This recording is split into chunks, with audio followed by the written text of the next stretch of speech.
Thank you. We're going to call our open session to order. It's 5:48. We do not have anyone here in person for public comment for our closed session items. Do we have any email public comment for our closed session items? No emails. All right. Now we're ready for roll call. Trustee Rodriguez. Here. Trustee Dickinson. Here. Trustee Donnelly. Present. Trustee Edmondson. Present. Trustee Jackson. Here. Thank you. All right. Thank you, George. We're going to convene back into closed session.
All right, well, welcome everyone. We're going to call our open session to order here at our governing board meeting, 6:36 p.m. on November 1st.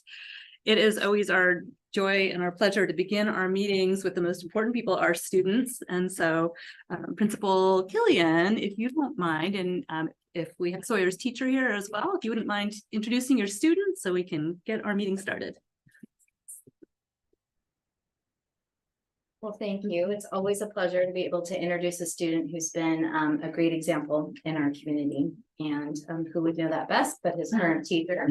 So I'll say a couple of things. It's just that it's a pleasure to have somebody who's been with us since kinder, that I found out all the way through now 4th grade, that has continued to be a consistent example and a role model and a leader in our community. I'll let Miss Wilson give some examples. And he's able to do all of this and be on Pop Warner, and they are now currently made in the championships. And two wins away from possibly going to Florida. So very exciting, able to balance all his schoolwork and his social fun time along with going to practice for 2 hours. So he shows up in so many different ways in our community. So really thrilled that we can honor him today.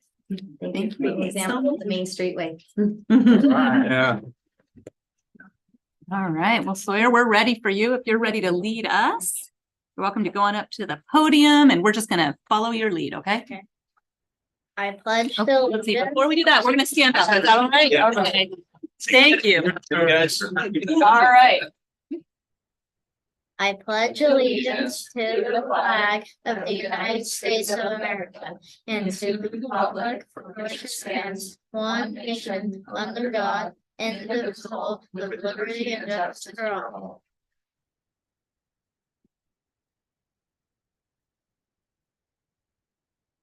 Rural Union Elementary School District Mission Statement. Staff, students, parents, and the community help ensure that each child develops the skill and character necessary for lifelong achievement and responsible citizenship in the diverse world.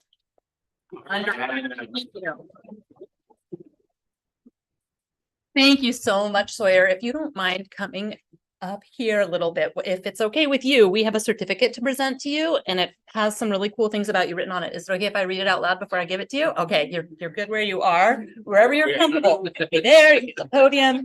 All right, the Soquel Union Elementary School District Board of Trustees Certificate of Recognition for Sawyer McEwen, 4th grade student at Main Street Elementary. Sawyer is a motivated, enthusiastic, and goal-oriented student who exemplifies the Main Street way. Sawyer is a true leader who is always willing to help anyone in need, students and teachers alike. One way Sawyer helps others at Main Street is by being an upstander. By being an upstander, he helps his school and classroom be a safe and inclusive place to be. Sawyer is a role model to others and shows how to be respectful, responsible, honest, and caring every day. Sawyer consistently challenges himself to do his best academically and holds a growth mindset for himself and others. Sawyer faces new challenges by setting goals, having productive discussions with classmates, asking questions, and giving it a go. Sawyer is a loyal friend and a truly awesome person to be around. He enjoys Pop Warner football, and his favorite animal is a tiger. Congratulations, Sawyer. I would love to give this to you. If you're okay with a handshake, we could do a handshake, elbow bump, or say, yeah, no touching, whatever's good for you. Fist bump. Thank you. I forgot the fist bump. Thank you so much. We have some little appreciation gifts if you'd like to pick anything from here. And it's also a really good distraction to look through that while we ask you some questions. Is it okay if we ask you some questions? Yeah. They'll be friendly. Okay. Team, we just heard a lot about Sawyer. Robert, looks like you had a question. Done. I know what position you play. Yeah. Kids both play too. That's awesome. Play offensive guard, and I play defensive end / defensive tackle. Oh, Okay. good. Nice. Yeah. Yeah, you have quite the football player name too. Sawyer, I like that name. So as far as the championships go now, what are you doing playing the championships right now? We are gonna play in Florida. You are going to Florida for sure, or you have another? We have to win 2 more games. Okay. And we make it to Florida, and it's gonna be in Orlando. Okay. And the 2 games are here in Santa Cruz, or you're gonna have to travel for those as well? We don't have to go to Reno because we went Well, that's good. undefeated. I'd rather go to Orlando. Wow, No, we that's just have to great. go to Reno, yeah. Yeah, I know. So do you, which side do you like, offense, defense? Defense. Yeah. Have you gotten any tackles? Okay. I gotta say that watch is pretty stylish. Yeah. I'm very impressed by that. I'm wondering what's one of your favorite things at Main Street? I like, when our teacher asks us, like, I like doing dog math in the morning. Oh, what's dog math? Could you It's tell us like, about it's that? like our morning warm up Yeah. for our math. Oh, cool. Mm-hmm. That's nice. Is math your favorite area? Yeah. Nice. Give us some dog math. Do you have any pets at home? Yeah, we have one dog. No tigers? Yeah. Sure. Thinking, I was like, Orlando, you can get to Yeah. Orlando. I bet you'd be able to see a tiger somewhere in Orlando. Yeah. I have a question for you. I think it's super cool that you're an upstander and that's something that you believe in. Do you have any advice for people where sometimes it's kind of hard to stand up for what's right? Any thoughts or Yeah. suggestions you could share with us? It's even hard as an adult sometimes, gotta be honest. Yeah, so Yeah. if you like see someone getting bullied, Mhm. just like walk in the way and tell them, just ignore them, walk Mhm. away Okay, from the situation. yeah, yeah, thank you. Yeah. Yeah. Yeah. Yep, very good advice. All right, Sawyer, you know, your teacher and principal said some wonderful things about you. Yeah. Yeah. Proud, yeah. Yeah. and mom and dad. Mhm. Yeah, absolutely. Yeah. Keep it Yeah. up. This is, Yeah. this is a great start. Keep it Please up. do keep it up. We'll be happy to see you again in the future, see where your path goes. Feel free to send updates about how your team does, but also, you know, you've got a lot to give, so we're excited Yeah, to that's meet pretty you. Exciting. Yeah, By yeah, the way, way to go, mom and dad. yeah. Yeah. Nice. Yeah, thank you. Do you have any questions for us? No? All right. You got something good, good. Thank you for coming. Thank you for helping us start our meeting in such a positive way. That's right. We really appreciate it. Thank you both very much. Can we get your picture? Hold on. We'd like to get your picture if you don't mind. Is that allowed? With all of us? The Yeah. parents can come in and your brother or. Is that okay? If it's not okay. Stepdad, gotcha. Yeah, yeah. Right on. So are you okay with that? Teacher? So you can go Okay. right into that Yeah. corner right there and Principal. just face Will. this lady right here. There you go. And all your crew is gonna get behind you. You gotta keep going.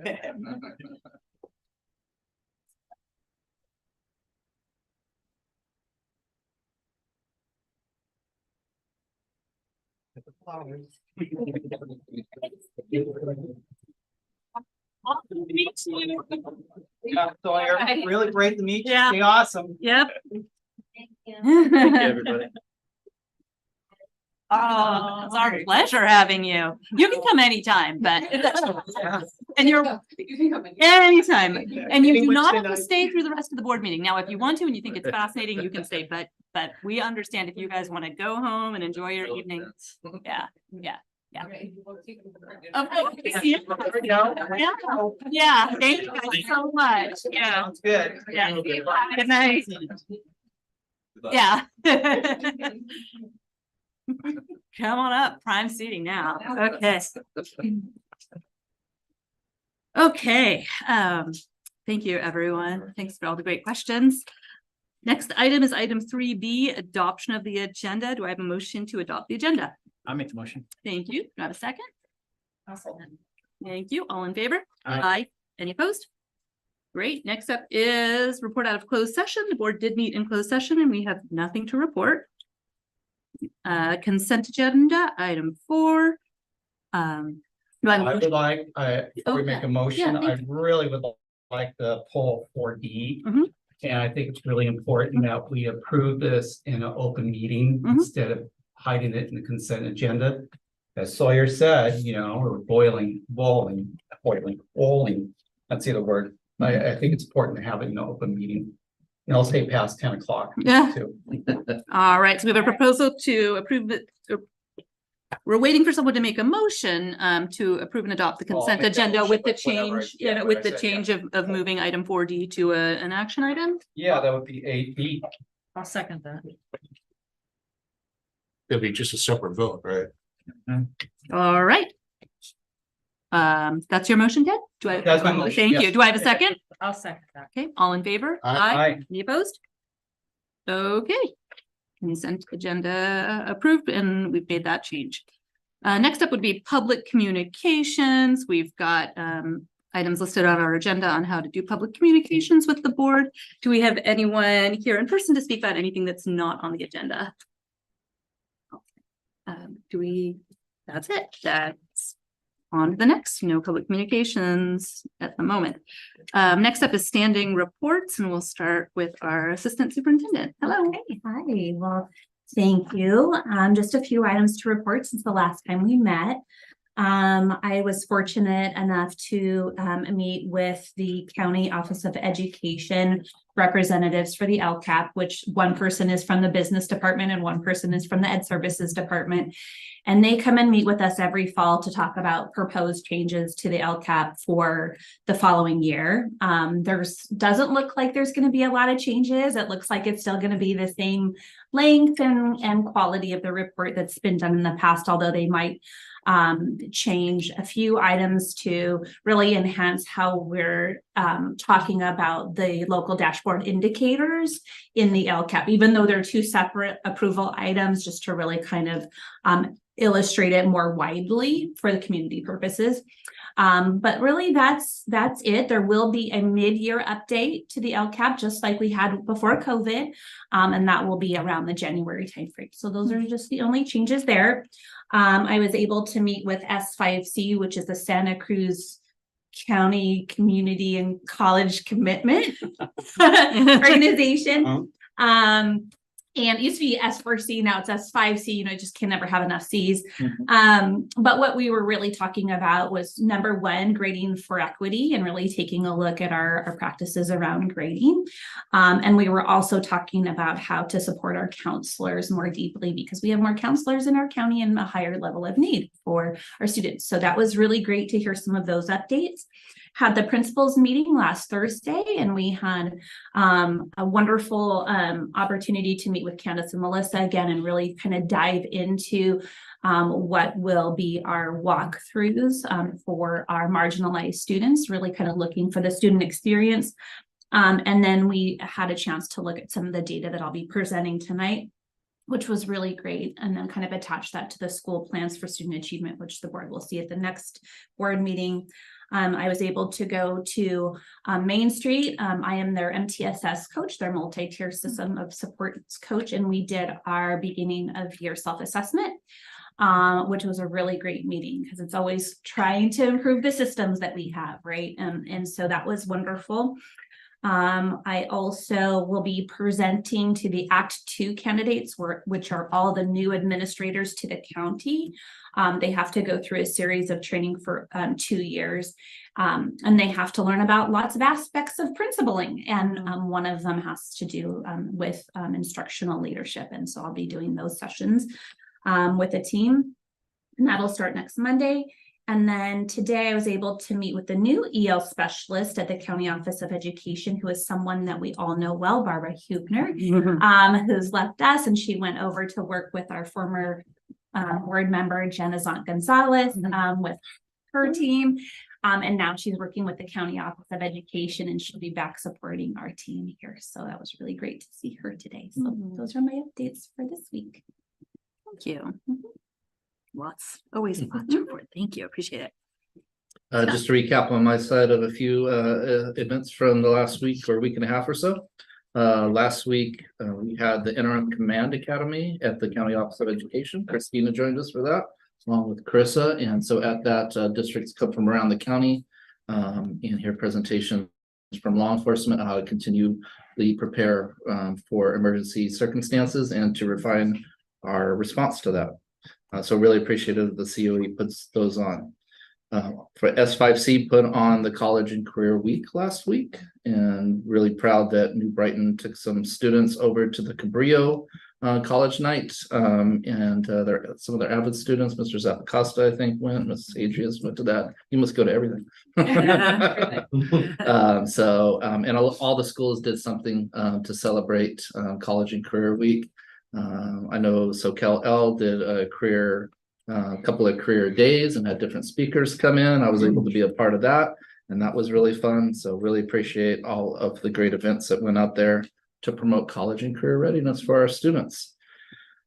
Let's see, what else did we have? We had the Racial Justice Task Force meeting last night. Thank you for attending that, Amanda. And it was another engaging and important meeting. And one of the things that we prepared for is our first listening session. So we're in the process of right now inviting alumni who are currently adults, like out of high school, who went through our school system. May have been from one of the historically marginalized groups, and we're going to ask them a series of questions, but basically the gist of it is, how was your experience in our school system? And some of these folks may be 20, 30, 40 years old, so different eras and everything.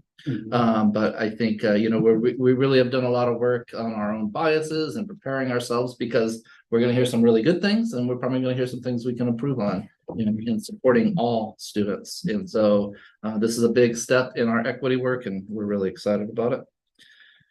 Let's see, where we're able to tour the community center at Jade Street Park, at our Jade Street Park, and they received some money to help refurbish their community center. They couldn't have done it without you all extending their lease on that community center. And so because of the work with you and the city council and that collaboration, the community center received $1 million grant from Assembly person Dawn Addis. She came out and presented that. She gave one of those nice big checks. It was really kind of cool. And just there will be, because of that collaboration and because the improvements in the community center at our Jade Street Park, there will be more pro-social activities for seniors, for adults, and for children in our community. So that type of collaboration is to be commended. And it was nice to have the assembly member come out and recognize that.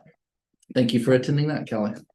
And let's see, on last Friday, Santa Cruz Gardens hosted the Flip the Switch event, which is kind of like a ribbon cutting, but we celebrated our foray into renewable solar energy with our solar structures here at New Brighton and at the Gardens, of course, and at Main Street. Principal Carlo did a great job. He had 3 student speakers. All of them were really eloquent in being able to not just talk about solar energy, but to tie it into their science and gardening emphasis at the Gardens. And so it was the perfect location for that, and a great event to celebrate. I think the last graph, just in the 6 months at the Santa Cruz Gardens, just the one at Santa Cruz Gardens, that solar structure has generated 54,000 kilowatts of energy. I say that like that's a lot, but I'm told that's a lot. Well, I'm sure we'll have more of a context as we learn more and more about it, but they're working and they're producing energy, which is great. And they, in conjunction with that, their HVAC is now fully up. And for folks that have been in the district a long time, they know Santa Cruz Gardens has been waiting a long time for that. It's a little warmer up there. When it's warm here, it's really warm there. And they've been waiting a long time for that. And now not only do they have that HVAC and that air conditioning, but they have it with renewable energy. So they're not making a larger footprint on the environment with it. Just a couple more things. Great time at Halloween yesterday. I really appreciate how our schools celebrate that. Yes, every instructional minute counts, but so does also students enjoying the school and building community. And so SoCal was nice enough to let those of us from the district office who wanted to tag along with our wonderful parade around the community, and even to see the people that are driving and honking their horns. That never goes out of style, by the way. The kids just love it.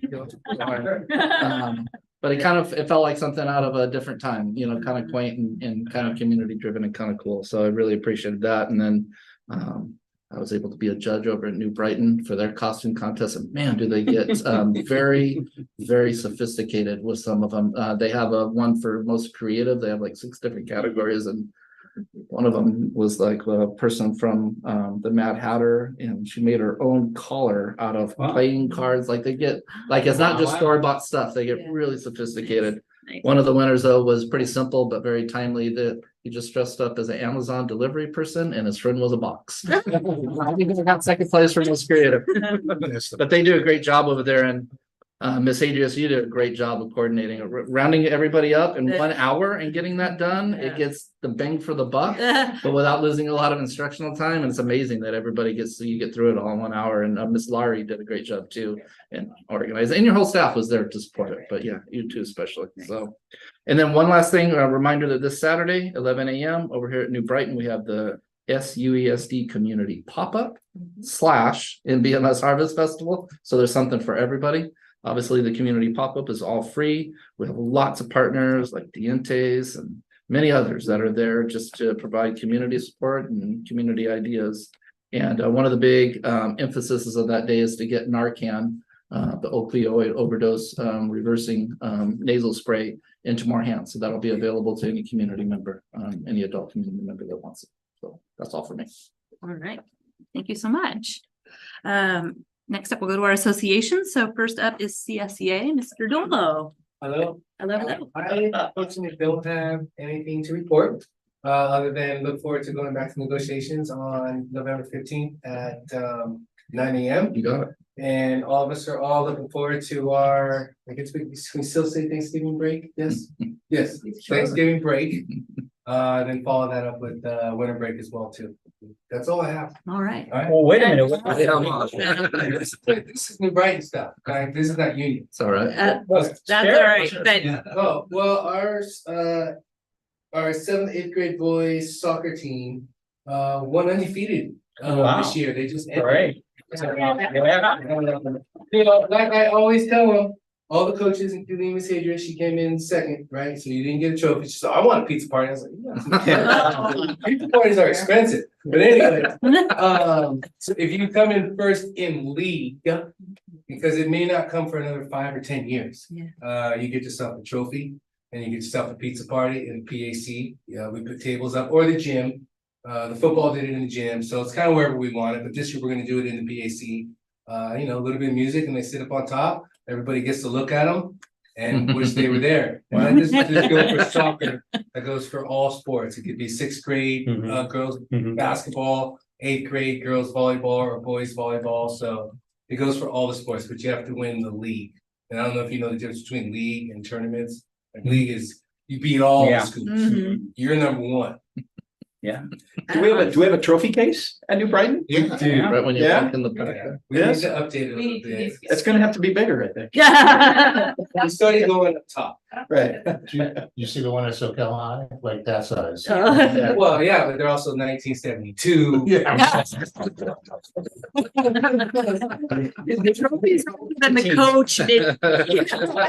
Our coach for our boys, 7th, 8th grade, and our girls, 7th, 8th grade is Henry Garcia. He's actually the coach at SoCal High as well. Okay. And we have a lot of coaches that come down and coach our teams, which is really good for our program. We're really actually fortunate to have that as well too. They don't listen to me, but they're still good coaches.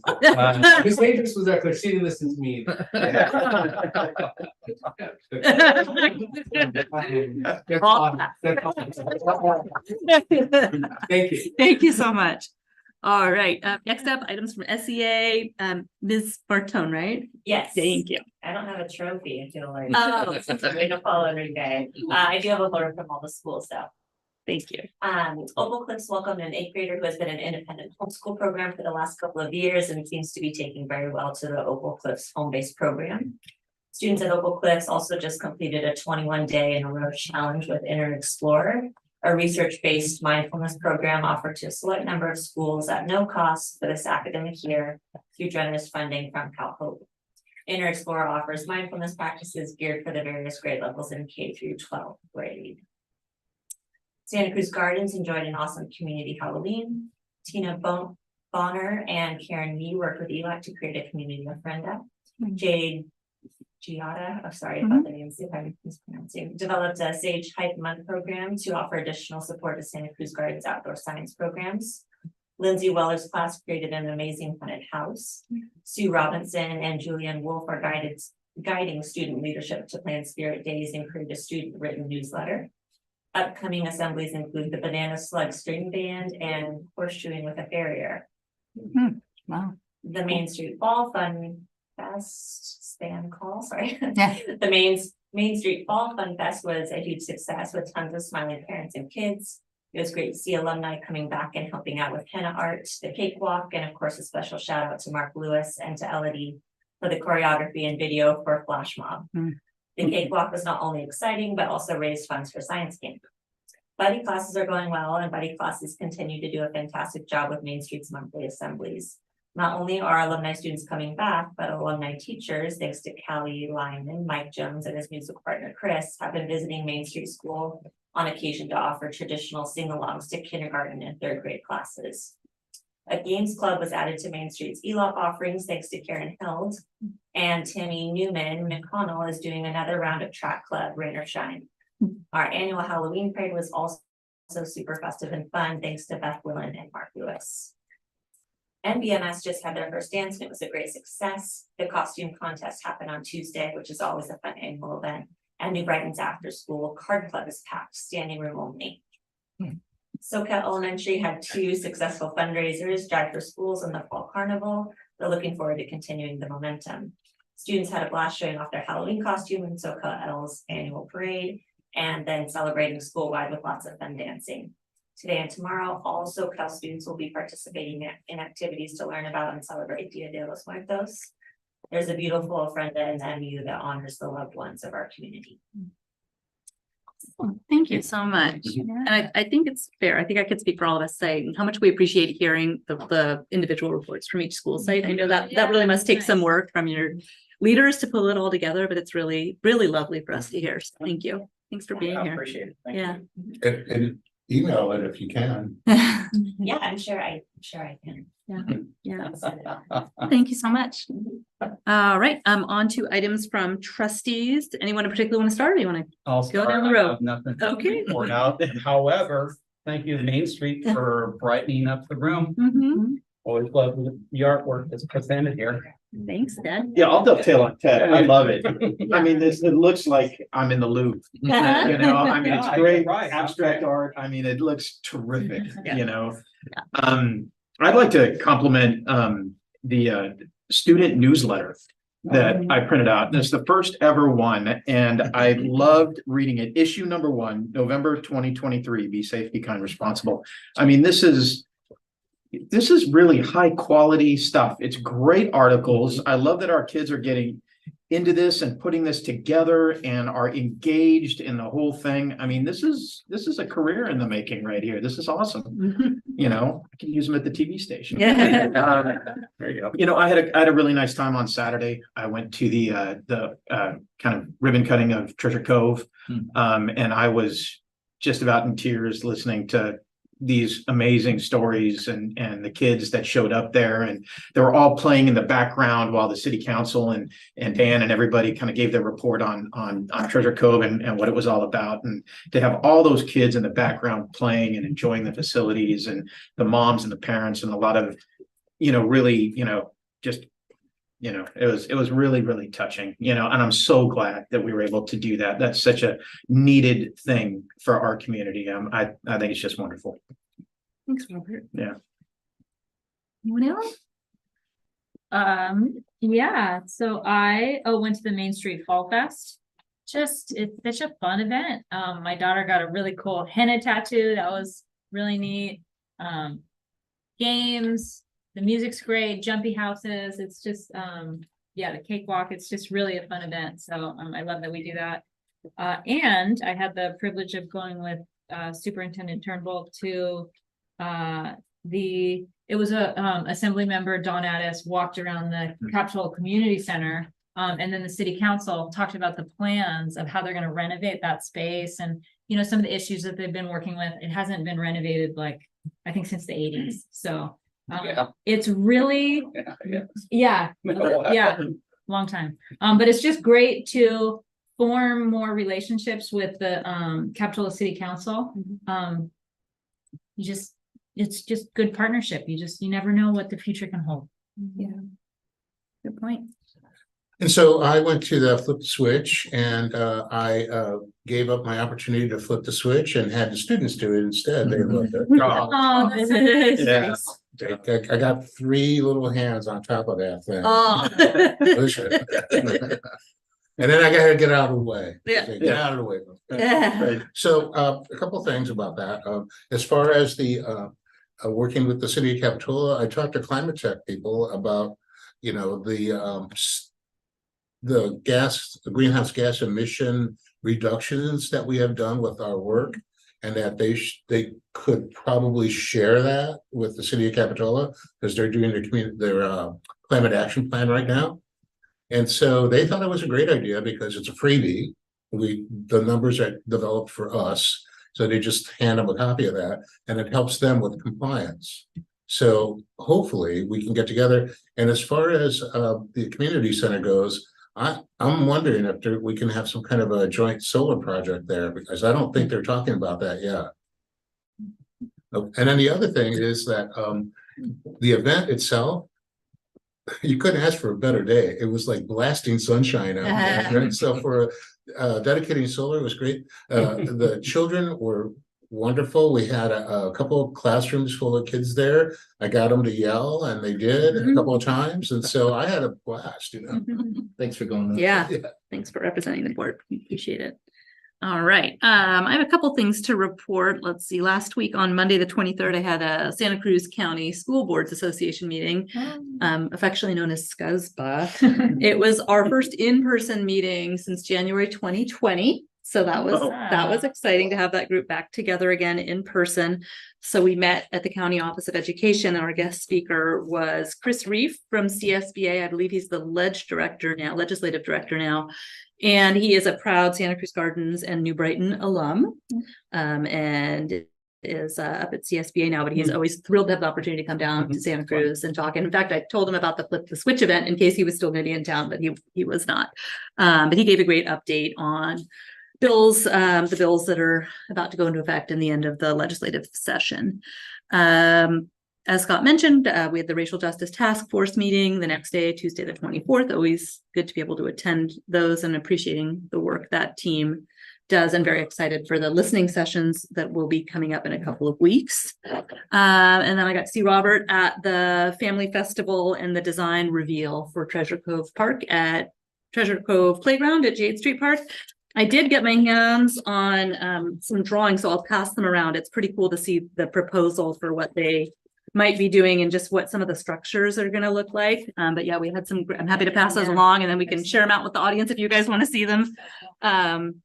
But it's, you know, it's going to be an accessible playground for people of all abilities. And they did announce at the end that they got a really nice matching grant from Monterey Bay. I forget the exact name, but a nice nonprofit is going to do some good fund matching. So they're about to kick off a really big fundraising campaign, but it's an exciting project, and there are just a lot of community leaders there who are really excited to make it happen. So super positive news for the community.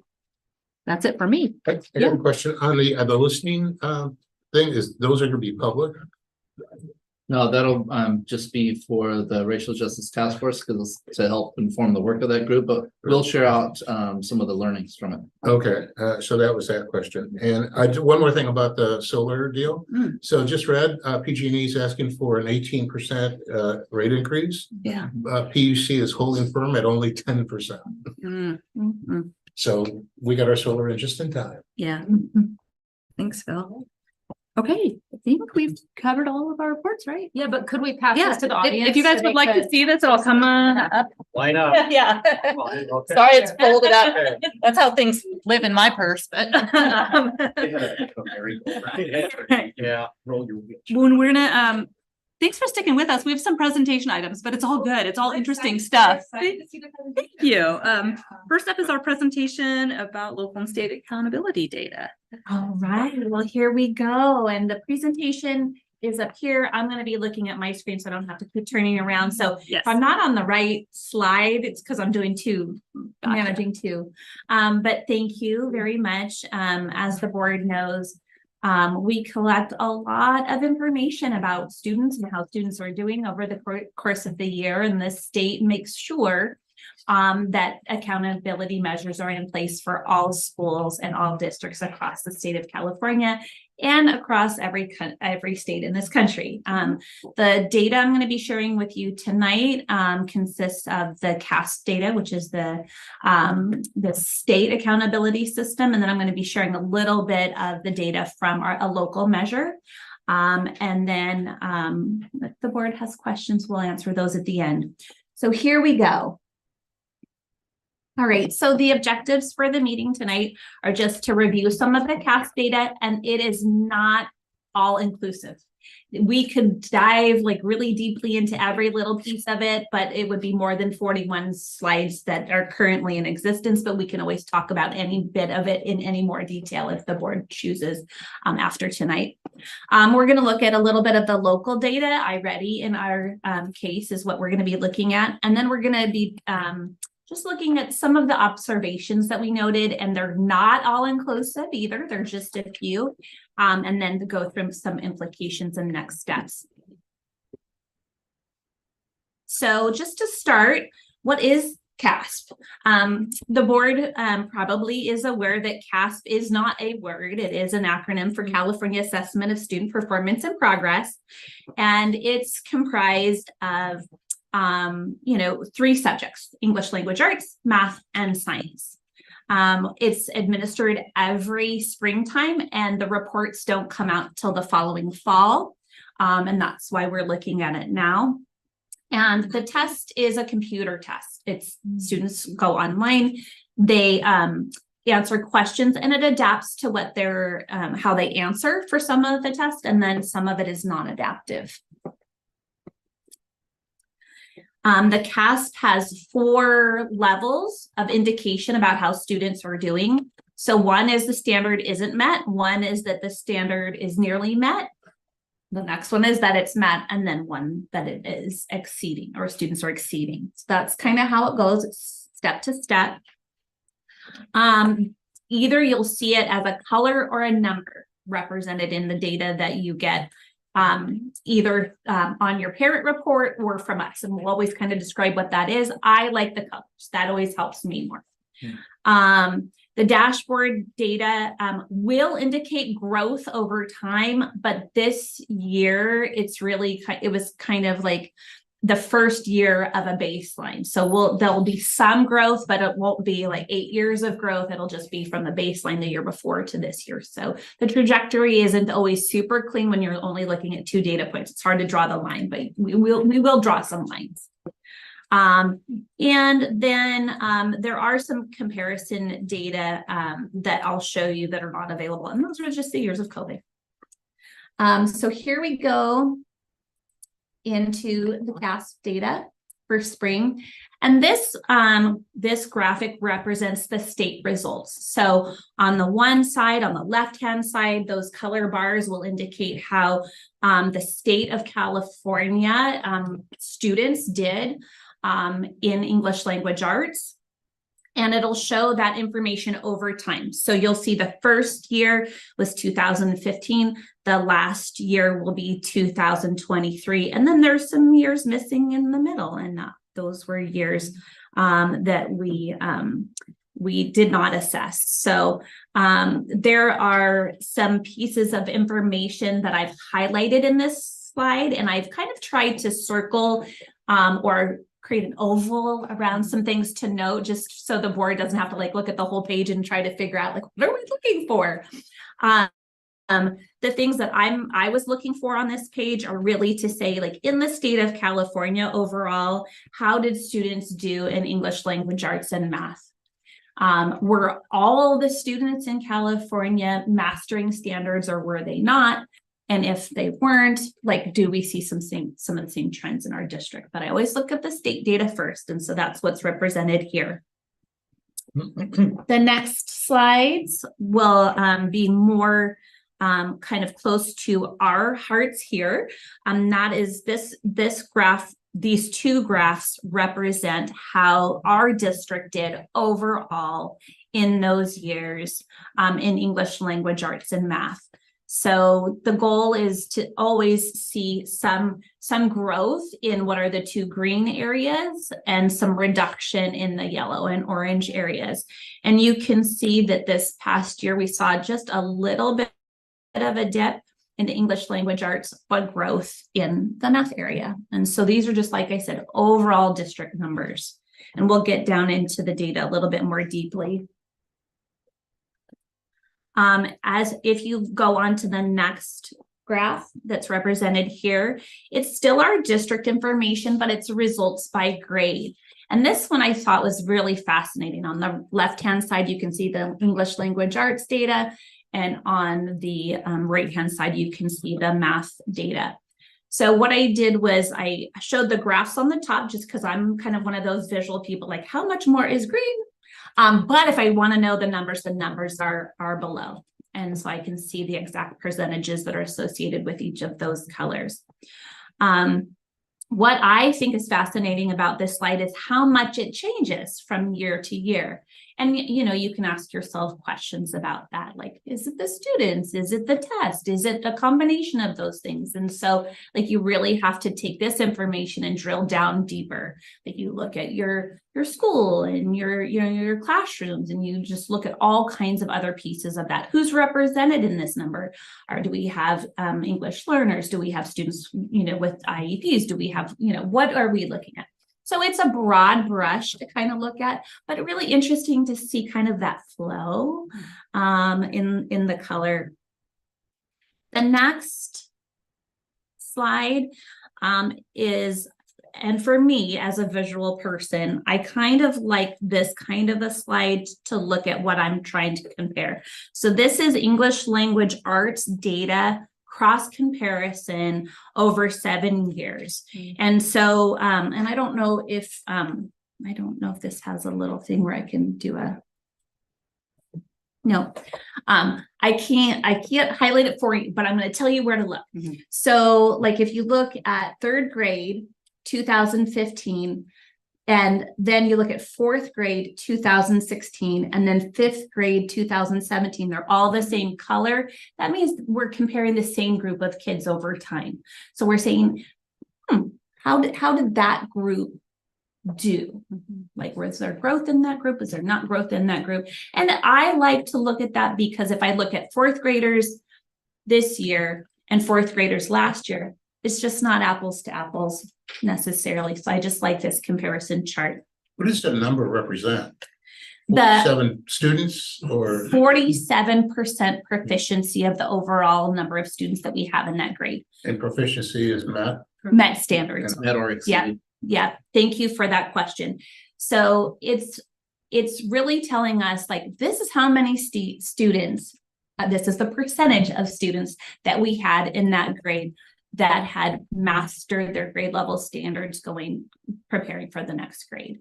And this is not inconsistent data. This is actually a little higher than the county. It's higher than the county average and higher than the state average, but it is a number that we need to, you know, continue to look at. We would like to see 100% always, right? And so it's just good information.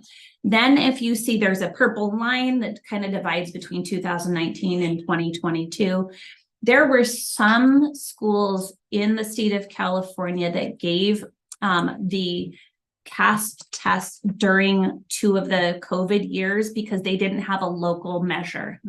And they had to, and it was really hard for them to administer that because they had to have kids at home taking the test with their families and all of those kinds of things. Because we had iReady data, it was so much easier for us. And so we didn't do it that way. And I was really happy we didn't, because it was really, really hard. It took weeks and weeks for them to be able to have to do that. So this is the English language arts comparison. If you go to the next slide is basically the same, but it's the data that has to do with our math mastery. So percentages, groups of students, all of those the same, just kind of trying to look at them over time. Some of the trends, you know, that you can see is there was like some progress that was getting made, and then COVID hit, and then we kind of had to start back up again. And that is not inconsistent across the state, and it's certainly not inconsistent with what we see state to state in our country. So just, you know, some good information to share with the board. The next slide is some more comparison data, a different kind of comparison though. So there's on the left-hand side of the screen, the English language arts and literacy comparison data. On the very left graph, that's the state of California. The middle graph is our district. And then the right-hand side of the graph is Santa Cruz County. And then if you look at the other graphic on the right-hand side, it's the same the same comparison. So if you wanted to take a look at how we were doing in comparison to the state, you can see, you know, while we still have room to grow, it was better than the state average and better than the county average as well. At the bottom, it will show you the exact numbers. So it'll show you that approximately 54.5% of the students were had mastered standards or exceeded standards in our district in English language arts, and approximately 43% in math, which again is higher than the average in this comparison chart. Neighboring district comparison is sometimes what boards like to see as well. Like, you know, what are we measuring ourselves against? So this particular set of graphs represents the comparison between Live Oak and Santa Cruz City Elementary School District. As the board knows, Santa Cruz City has an elementary and high school district. Obviously, we don't compare ourselves to the high school and it would skew the numbers. So that's just the elementary portion. And there you can see we're just a little bit higher than Live Oak in English language arts and math. While Santa Cruz City schools were a little bit higher in English language arts, we're just about comparable within 1% in math. So I would say that's a really good comparison district for us, even though we're probably more like Live Oak in terms of our population. Just a little bit and size, just a little bit different look at the data with Santa Cruz City schools.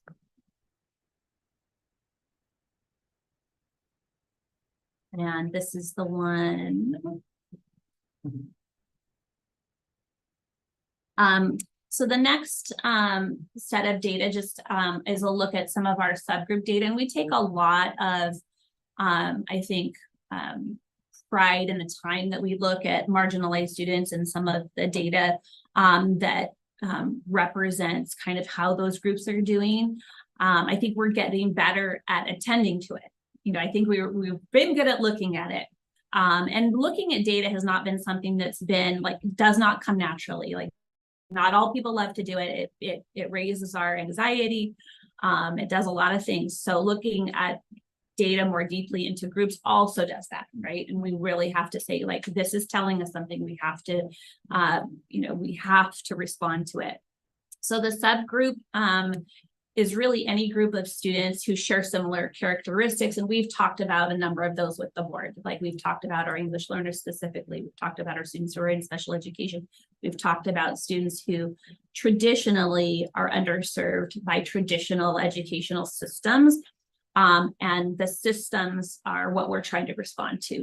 We're not trying to say something's wrong with a student. There is nothing wrong with any student. It is the way that our system is responding to them, and that's what we're looking at. So this is just one that we can see through the CAST system. This is a piece of data. If there is too small of a group of students, the CAST portal won't show us information about it because it doesn't want us to be able to say that student or that student. Like, we can't do any identifying kinds of statements. And so these are the three groups that the CAST publishes for us. And so Asian, Hispanic, and white are the three that CAST will show.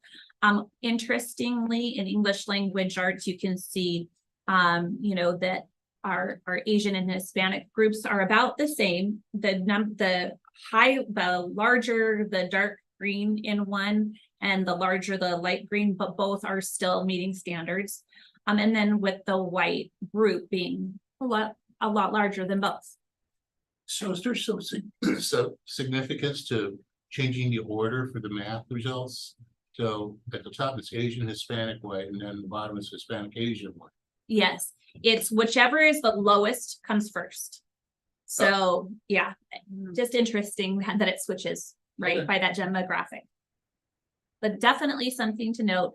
While the Asian and Hispanic look really close in English language arts, the Asian is just a little bit lower in the overall green color. Does that make sense? Okay. More information to show. Okay, this is some really great information that I really love it. It's actually really new to us. The County Office of Education has a data portal that they've just constructed, and they pour in tons of data. They put in state data, district data, county data, all kinds of things that we can compare ourselves in any way we choose. But there are some that we really haven't had access to before, which is why I really appreciate this. And it's represented in many ways. This representation is one I've selected, but I would encourage you to look at the data portal and just play with it at some point. If you really are a data geek, it's really cool. Doesn't tell us always what we want to see, but it does give us really good information. This particular graphic is one that actually shows us how our students by group are doing in English language arts. And where you see that those little purple arrows kind of in the middle, those I put in there. And that's where that's the meat of our work. That is the disparity in the gap between some groups of students and other groups of students. So on the right hand side, you'll see English only, not socioeconomically disadvantaged and white students, and you'll see their kind of performance over time. And you'll be able to see in all of these, there's going to be a peak right before COVID and then a kind of a gradual, kind of shape. On the right-hand side, you'll see the ever ELs, the socioeconomically disadvantaged and the Hispanic or Latino groups. And this is something that we're all looking at statewide. We're responding to the same. Now, some are larger, some have a larger gap than ours. Ours isn't as much, but it's still there. It's very visible. And so what that says to us is that there's some discrepancies in our system that we, need to attend to. The ever EL, just if you need kind of like a little lesson on what that means, it's if you were ever an English learner. So it could be like you've reclassified, but you were an English learner or you're currently an English learner. It's all kind of in that group. And that tells us information too, right? So this is that gap data that I really think that we have as a principal team really started to take a look at differently, and it's changed some of our data discussions as well. So I like this one. What it shows here is that up to 2019, we were doing a hell of a job. I mean, everything, it was going up. Yeah. And you can see everything went down. I don't understand how socioeconomically disadvantaged and not disadvantaged are the only two groups that are going up. Well, I think in English language arts, sorry, of course, when I'm giving a presentation, my phone rings. I think in English language arts, there can be a lot of answers to that. I would say in the state in total, English language arts dipped. We just got a message from the state superintendent of public education that said, like, statewide that happened. And we don't know why, right? Like, was it the test questions? Was it something else that happened? That hasn't really been the case in the past. Typically in our state, there's been this upward trajectory. Students by and large have increased their mastery over, time in English language arts. Very untraditionally, there was a dip across the state, and we just don't know why. But it's a great question. I have lots of questions about English language arts on a regular basis, just being in this district, and I think it's just a broader question. Yeah, absenteeism probably has an impact. I imagine, Yeah. yeah. And that is a chronic issue also across the state.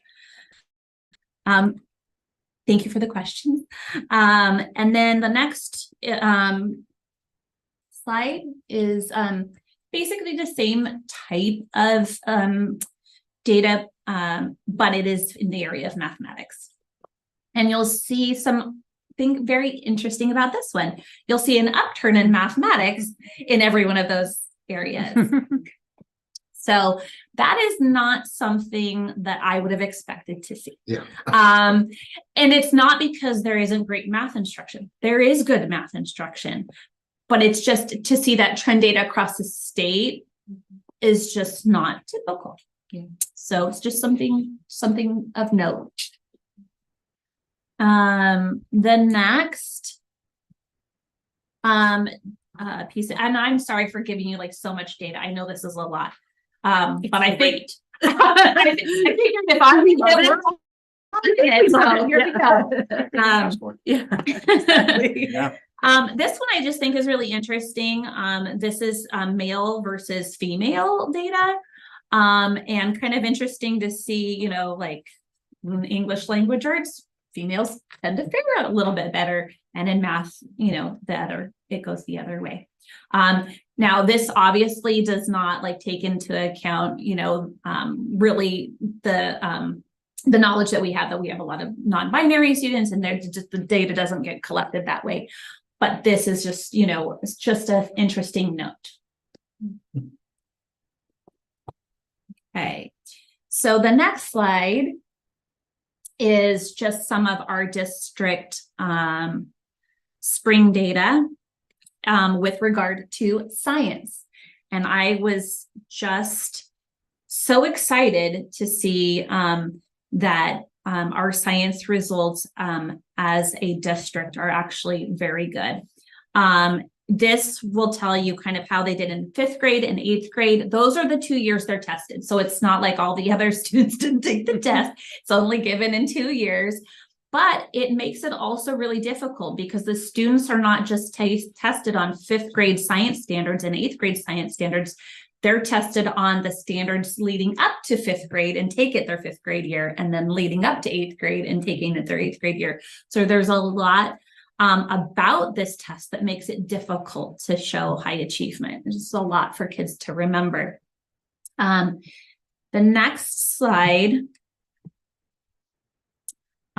just kind of shows the before COVID, we were at 50.78%, and then coming out of COVID, 43, and then last year growing a little bit to 45.81, which is a good number, especially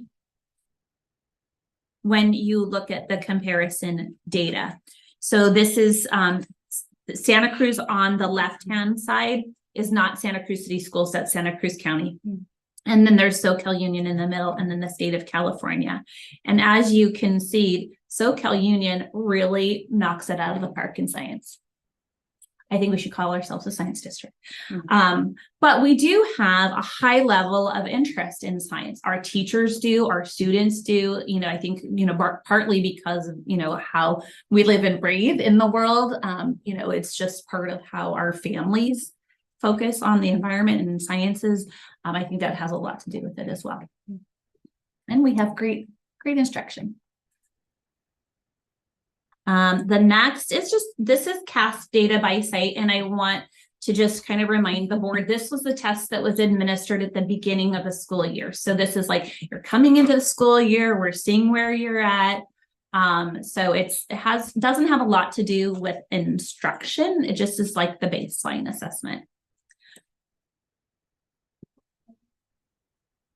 So the first slide, and this is going to be by school, and it's going to tell you a couple things. So the graphic at the top is kind of the overall percentage for the school, English language arts on the left and math on the right, and then kind of disaggregated by grade down at the bottom.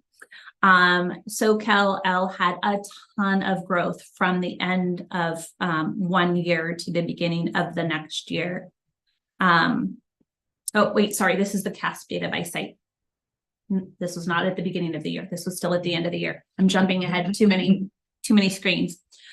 This is still the CASP data. So 3rd, 4th, and 5th.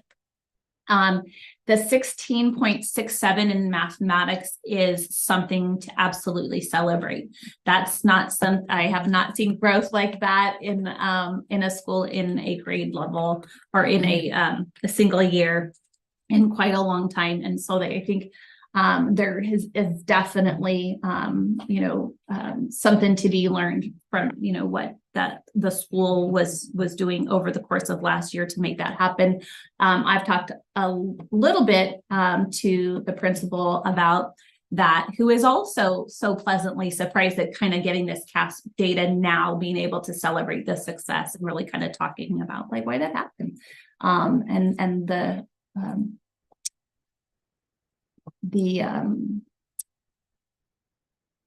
the learnings, right, that we can kind of share across the other schools as well.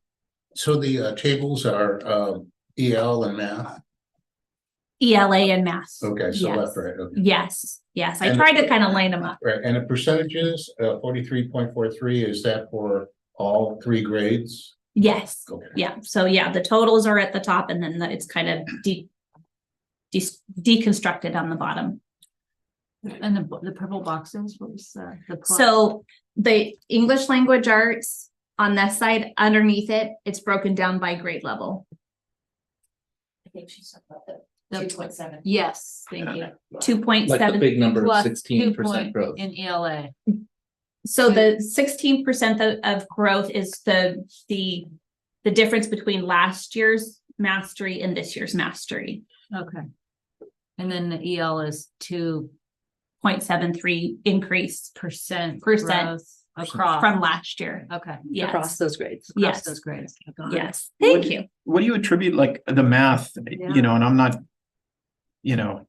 picking on anything, but the standards met, for 3rd, 4th and 5th. I mean, when we went from 41% to 30% to 24%. I mean, I'm sure that's not the direction anybody wants to be going, but I'm curious as to, why the standards met. It seems like pretty drastic changes, from 3rd grade to 5th grade. Oh, okay. I was like, which way are you looking? Oh, I'm Okay. sorry. Yeah, for the mathematics, the standards met column, Mhm. I mean, everything else seems to be, pretty uniform, and it just seems like there's a significant drop in the standards met, between 3rd, 4th and 5th, Yeah, but the standards exceeded one of them. not in 5th grade. Well, if you Still look went at down from 4th. I'm just curious. yeah, if you Yeah. look at both of the columns together, if you add those two together, they are a little bit different, but remember, you're not looking at the same students. No, Right, and yeah, I understand, but I yeah. mean, did we change instruction? I don't know. I mean, do we have intervention teachers that come in if we notice that there's a dip or something like that can go in? And I mean, do we have, I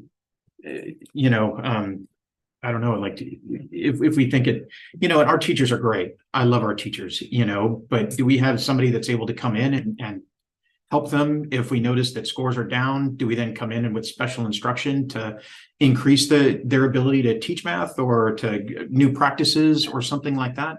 Well, I mean, so that's a lot of questions. Yes. Yes, we have intervention. Okay. We do. Yes, we That's have, great. we have great classroom teachers that do differentiated instruction. We do professional development, with our staff around areas that they need it. But I also think that some of this is, just taking a look at like what you're looking at.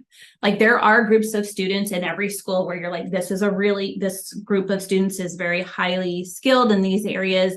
And the next year, maybe not as much. And so you're always responding to the group you have. And you're also responding to the groups of the students within that group that you have. And so that's why I like that one graph that we had that had like the same group of students over time to see how they were doing, and you can see the growth. I think, what we do see more of now is students, it's not about the skill necessarily, like the math skill necessarily that's prohibitive. It is the other stuff that the student is coming with that either aids or creates a barrier to engagement in the lesson. And I mean, I don't think I could let the two teachers here kind of speak to that, but I do think our kids, I think our kids are just coming with some other stuff to school many times that really stand in the way of them being open to new learning sometimes. And I think so we're trying to respond to all of that. That's why a lot of the work that teachers are doing are building relationships and building those, those family connections and all those kinds of things, and the counselors that we haven't really had in the past. All of those kinds of things help to increase our academic performance. It's just we look at all of that. So Yeah, I just, I just believe, I think fourth grade is like the magical grade. I think people, kids start getting math with automaticity and different things like that, factual, efficiency or whatever. automaticity. Where they start understanding numbers better in the fourth grade, and it really translates into how they're going to do in fifth grade and then sixth and all up through the grades. And Scott could probably speak to this too, but fourth grade for many years has had lower scores across the state. It is probably the heaviest lift and the hardest test. Right, And for sure. And that you usually will see a little bit of a variation in that fourth grade year. I've given this presentation for many years in different, positions, and I'm constantly saying, and then that fourth grade is really tough. And then that fourth grade is really tough because it is. It's probably one of the biggest questions that I have in terms of their analytics behind their assessments. But I don't get to choose. But that is a question that comes up every single year. Is that specifically math or is that English as well? It's much more pronounced in math, but it is also in language arts. And that's the computational fluency, right? Fact fluency, computational fluency, and those things, right? Yeah, it really is. I mean, in even the standards, you can see in the standards from third grade to fourth grade, there's a lot expected that, or during the course of that year. There are other grades when that happens. And fourth grade is probably the most noticeable across the board. Yeah, it seems like that, with me and my kids, and I know from talking to other teachers and educators that's kind of the grade where kids you're either meeting the standards or you get behind. And then it seems like you spend every grade after that trying to catch up, so I'm wondering if there's anything we can do to, help increase, whether it's interventions or teacher support or student support. And I know our counselors are going a long way towards hopefully bridging that gap. But I see, when I look at New Brighton or some of the other schools, it seems like it all starts with our elementary, in that fourth and fifth grade, whether students are either, keeping up or above that curve a little bit, or spending the rest of their academic career playing catch up, trying to understand things. Yeah. It seems like a real critical point in time, and I just want to make sure we're doing everything we can to overcome that gap in this particular spot. I would say just a couple of things about that. One is the State Superintendent of Public Education, Tony Thurman, has made this really big commitment to reading by grade 3. And that's because of that same thing that you're saying across the state. That's what we're seeing, right? And so there's a lot more focus, some intentionality in terms of funding. We have been recipients of some of that funding in the grants that we've written for as well. And that's because, by third grade, if you are not reading to understand, right, then you will have a really difficult time moving on. And so it's not just something that you're seeing, Robert, we're all seeing it. The state is, really trying to focus on all of that early learning time. And I think specifically with literacy, because a lot of what kids are being asked to do in the assessments of mathematics skills is reading through the problem. What is this problem asking me? Do I understand what these words mean? How do I interpret the question? All of those kinds of things. So it's really where literacy can be the gateway, right? Or the barrier.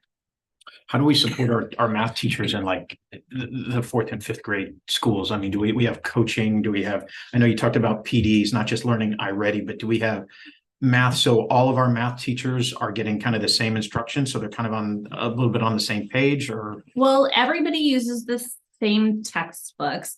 And for a long time, we did CGI, which is cognitively guided instruction.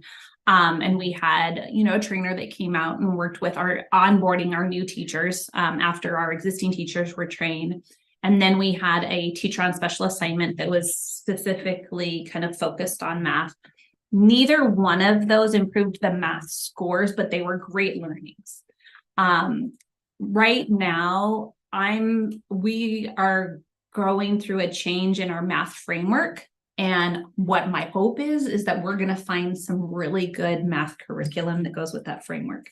Because I think what we're finding right now is that our math adoption is good. And we'd like to see some more. And so I think with that new framework, we'll see a lot more professional development that will go with that framework, a lot more curriculum that will match actually what we need kids to know how to do. And so that's just something that we have to wait for the state of California on, because once the framework is approved, then the publishers start to write the curriculum. And then that gets approved through the state, and then we can bring it here. So I know you mentioned you want to get us to 100. Everybody wants 100. Obviously, it's a great goal. What's your vision or plan to keep moving the needle up? And I know I just heard a little bit of it, but how can we support you? How can we support your efforts to help you get to that 100? Is there a program out there that you think, God, that looks good, Sweden's doing that, or Norway, or you know what I mean? Is there something that you've caught onto that you think could help our kids that we can support you in some way? Well, I have lots of ideas, but I would say the way that the board can best support us is when we bring our math committee together, when the new framework, when it rolls out and we do some development around it, and we can bring our team together and we really start to look at curriculum.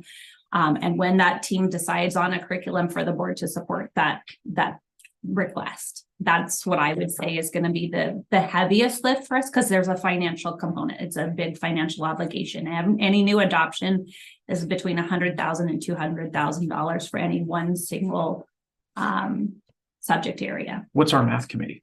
Who's on? Well, we don't have the new math committee for the new framework because the framework just came out. So just like our literacy committee from last year was the TK through 2 committee, this year it's the 3 through 5 team that will come in. And then once the framework comes out and the PD it is adopted now, but the county will do some training around it. The county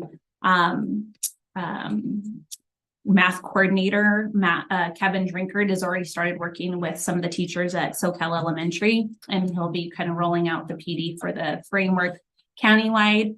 That's where we start. And then we kind of formulate our grassroots team from there.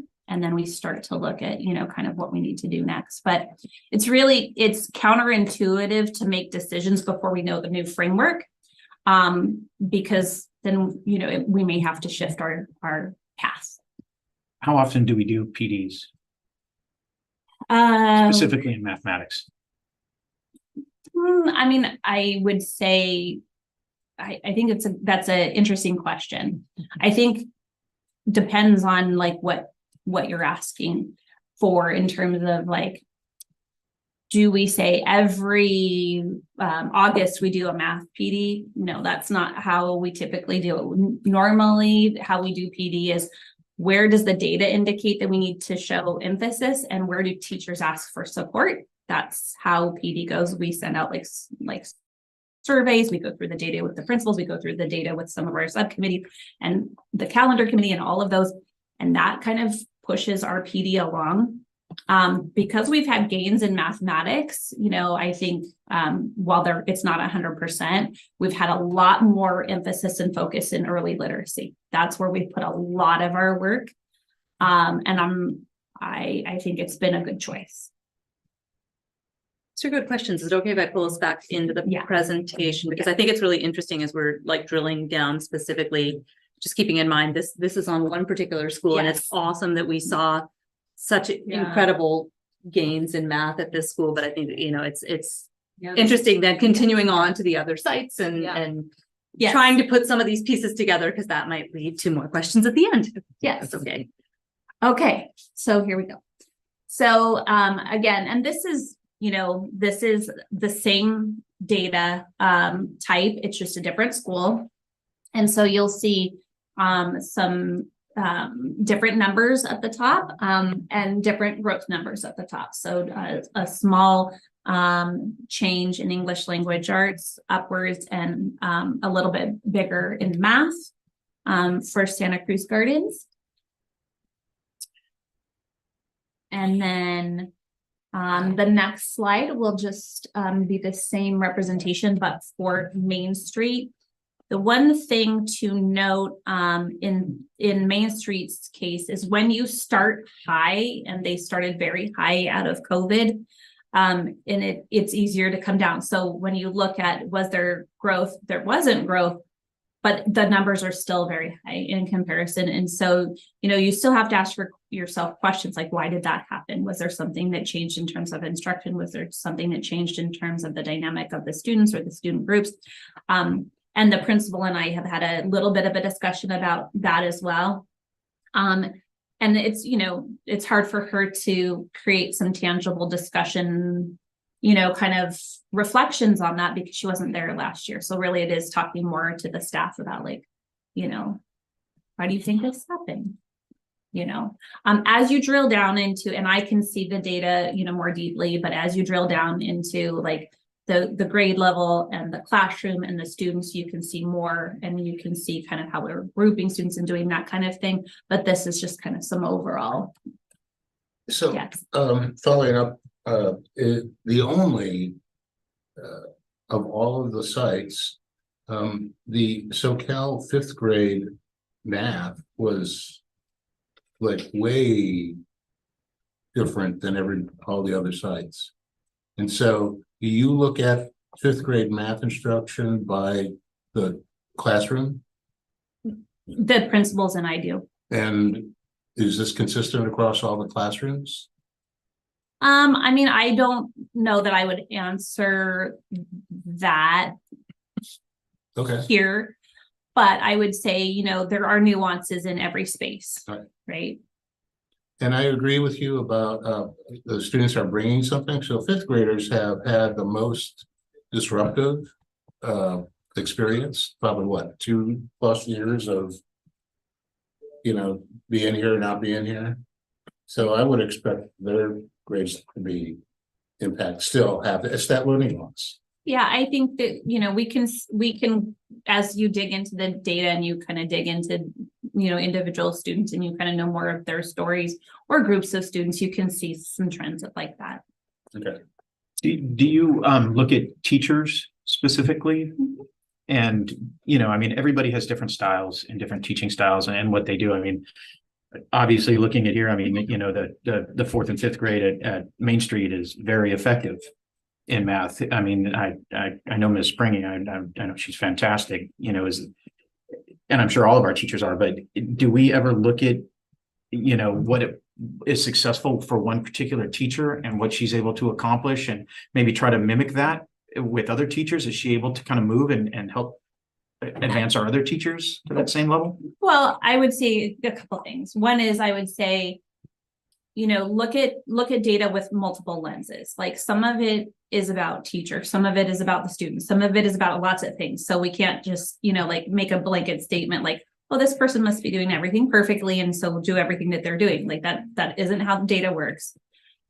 How it works best is when grade levels at schools can get together and take time to like share best practice, and then when they can work with their data teams, that's like the most effective in my opinion. Yeah. Because you're actually saying to a group of your peers, like these are the things that are working well for me or not working as well for me. 100%, And so then we're doing yeah. Okay, that's great. Yeah. Yeah. And I want to second that too. Just teacher collaboration time, Yeah. I think is just one of the best uses of time. Yeah, absolutely. Yeah. You know, find something that is effective or works. The, Yeah. the math teachers in that same grade level, they're sharing, what are you doing? They're sharing lesson ideas. Right. Yeah. We have a teacher right here who has Yeah, I just think it's important to realize that each of these pieces of data are snapshots, and even if you were to look at it by, you know, whatever variable you are, you're still not getting the whole picture. So if you're looking at it by teacher, you're still not getting the whole picture, right? Like we could look at every single variable of their household income, you know, their current home, and we'd still not get the whole picture. So yeah, I think just to avoid blanket statements like that. Yeah. Yes. but they're data points, right? And so, and you can drill all the way down and really that's what teachers do for a living. They drill all the way down to the student that's in their room, right? And like, what is the obstacle here and trying to break that. So when we identify that, though, we jump in because subsequent students may have the same problem that I not met. Oh, for absolutely. So I'll just give a quick example. So like SoCal Elementary, they do data talks, and their data talks include all the teachers in their grade level, the counselor, the intervention teacher, the principal. Scott and I were able to go to a few, and really that's what they're talking about. Like that is the work of the teacher, right? And the whole team to say like, what can we do, right? And so there is not anybody who's going, well, it's just the number, right? There's a lot of things that are happening to talk about each of these students. And do we are we full on into differentiated kind of thing? That take a lot of time, doesn't it? It takes a lot of time. Right, so Yes. if the board can support, Yes. be that, right? Yes, absolutely, absolutely. It's more pronounced now than ever. The differentiation. I mean, happen. that's, you want an individual plan for, when you had that, an ILP. Yeah, the individual learning plans that we can do for summer school are not necessarily like feasible like everywhere, but yes, so. One quick, I only have the Main Street experience. Do the other schools, I know at Main Street, they're single subject teachers, the math teachers that teaches math, English teacher kind of teaches ELA, right? In the upper grades. Right. They do that. Do we do the same thing at our other elementary sites? No, I mean, teachers can group their students if they want to like that, but we don't have like a requirement that they do that. And I don't know that is necessarily a customary practice everywhere. Seems to be effective. Santa Cruz Gardens is kind of, maybe that would be a little bit more difficult because you don't have as many students and you already have multiple grade classes. But always best practice is something that they're looking at. I mean, I think we're all looking at that all the time. I have a question, if that's okay. Yes, yes. I know It's okay. yeah. I have barraging. Yeah. I didn't know, but I didn't look over to yours. And I love you, and I appreciate the data. This is what we've, really been waiting for. So I took a lot of time, Good. Yeah. That's why it's there. Yes. No, I know it's okay to ask questions. I just Yes. didn't, I usually try to look and make sure I'm not stepping on anyone, but I know we're gonna get to iReady. Because I get that these are different Yes. tools, and Yes. thinking of the data and how you're able to really drill down into specific, what's the right word, not like skills, like right, Yeah. really looking down at like fluency of something. Yes, yes. Not a teacher. Yes. Do you find one of these more helpful for that in terms of like, oh, are we seeing a pattern in 5th grade at this site or across all of our yes. elementaries? Is iReady better for that than CASP? Definitely. Okay. Definitely. Because, well, for many reasons. But I think the one for me that makes it the most important is we can get to every single skill and backwards map where their skill is strong. Mhm. So you can go like, if you're a 3rd grader and you have a kindergarten skill level in phonics in like the specific area, then it'll tell you all the skills they need to build to be up to grade level, right? And CASP doesn't do that. It just says this is where you are. Okay. Okay, a quick question. So it's an operational thing. So do we reassign our most successful teachers to move over to the classrooms with the greatest need? Because you kind of want to match the best with the neediest. Well, so that's an interesting question, and I'll answer it like this. I don't know what defines the highest quality teacher, right? Like, Well, you so can see no, here. but there's lots of variables, right? Yeah, And yeah. so and I think that's, kind of, what our teacher was saying, I think there's a very fine line between observation of data and judgment with data, right? And so observing the data like we're doing right now is a really important step, but there's lots more data, like what is being seen in the classroom every day? What is the family experience? What are all of those things? So I think it's really hard to answer the question the way you asked it. So there's no value to doing that?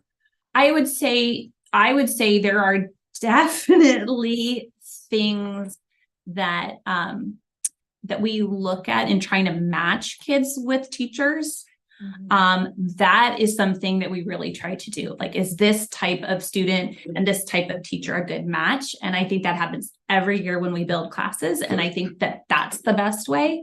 And I think that that answers your question. Well, no, I was saying like you would take a successful 5th grade math teacher and put them in 5th grade at the gardens here.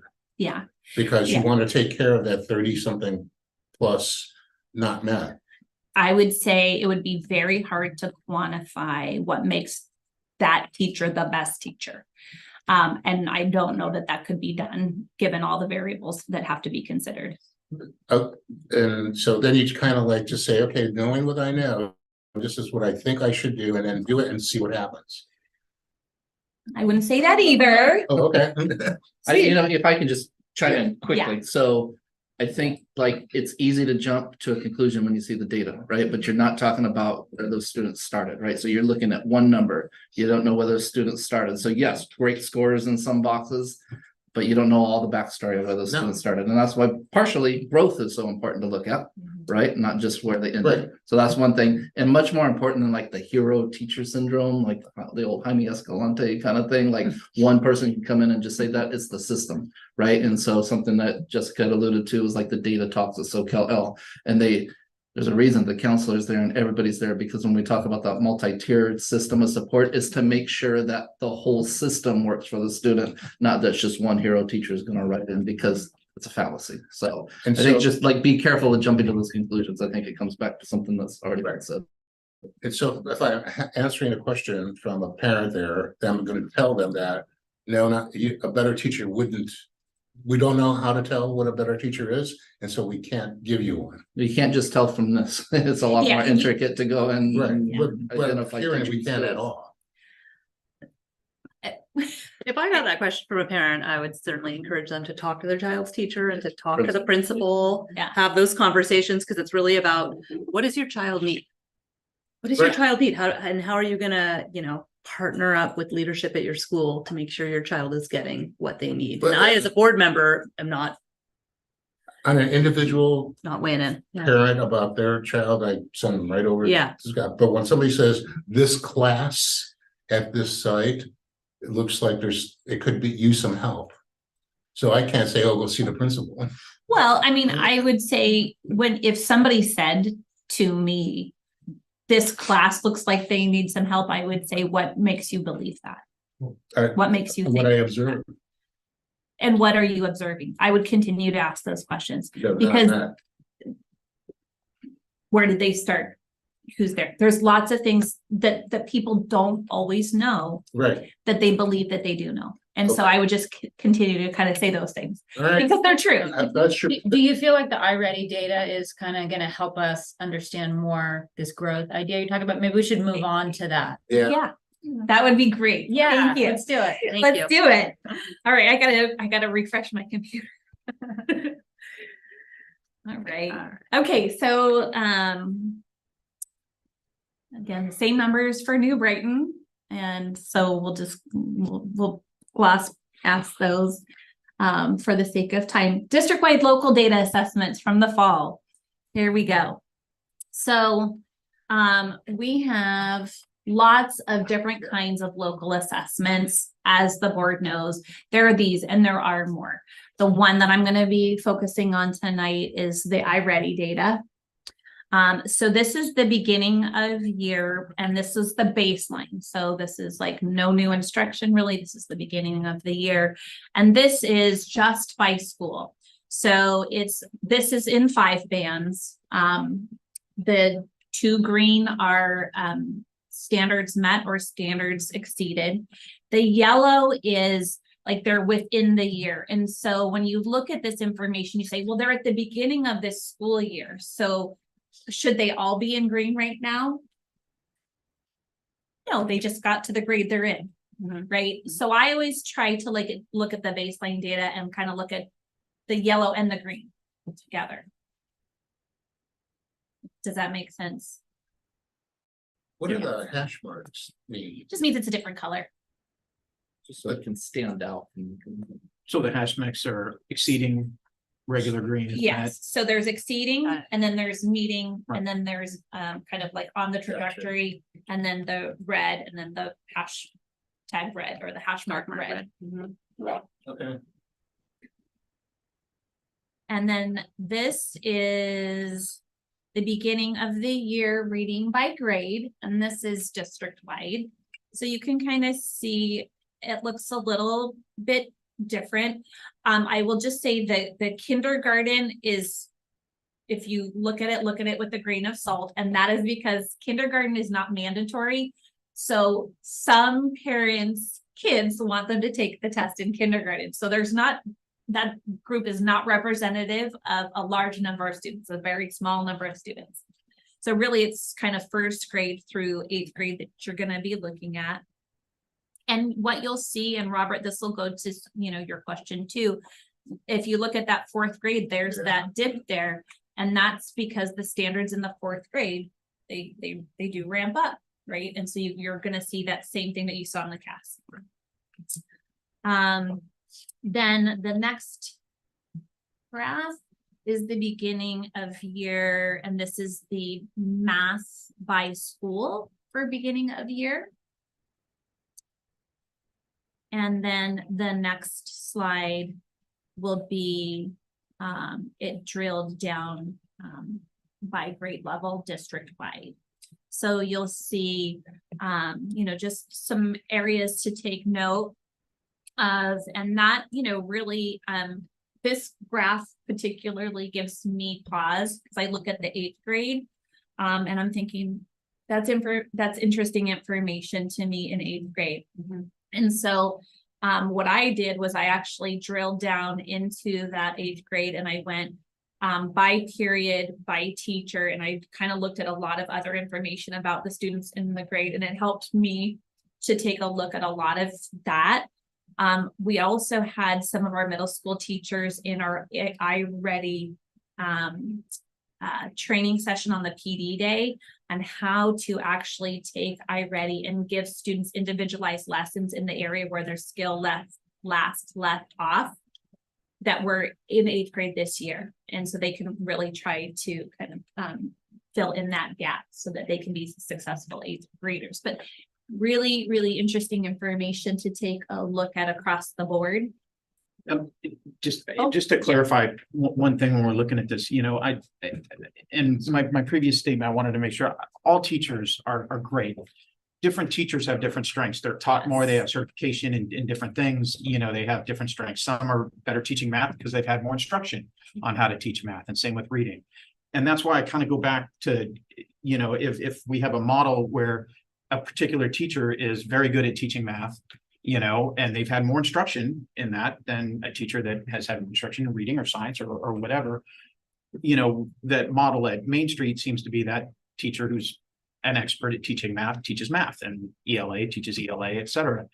And I'm just curious why we don't do that. And I heard a little bit of the explanation at our other elementary schools, because it seems like when they're getting to New Brighton, we've got different kids at different grade levels, and that puts even more pressure on our middle school teachers because you're teaching different students that have had different instruction and are at different levels.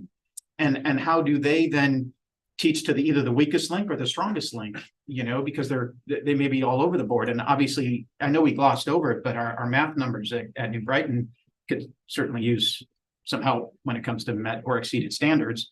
I think we were like 30 or 35%. I can go back up, which is obviously much lower than the rest of our schools. Would that help them if we had, you know, that instruction and those teachers that are experts in their field teaching them moving into the middle school? Just because it seems successful at Main Street. And I could be totally off base here. I mean, But just just like so that it's successful at Main Street, and I'm not, Main Street's doing great, and the Department of Legislation works for them. That was a professional decision they made as teachers. But I would just like, again, don't jump to conclusions. Like you had a slide up there. Can you like the one that has Opal Cliffs? Like, just as an example, okay, Opal Cliffs is doing the best. We should just do whatever Opal Cliffs do. Right? That's jumping to a conclusion. There's a lot of variables and why that data looks the way it is. Right. And I would just say the same thing about Main Street. They're doing great, but there's a lot of reasons the others aren't doing. And But let's it's look not at just that. what they're not doing. Right. There's some built-in information about where students are starting that we have to Yeah. factor. Of course. And what I would just say is always, right?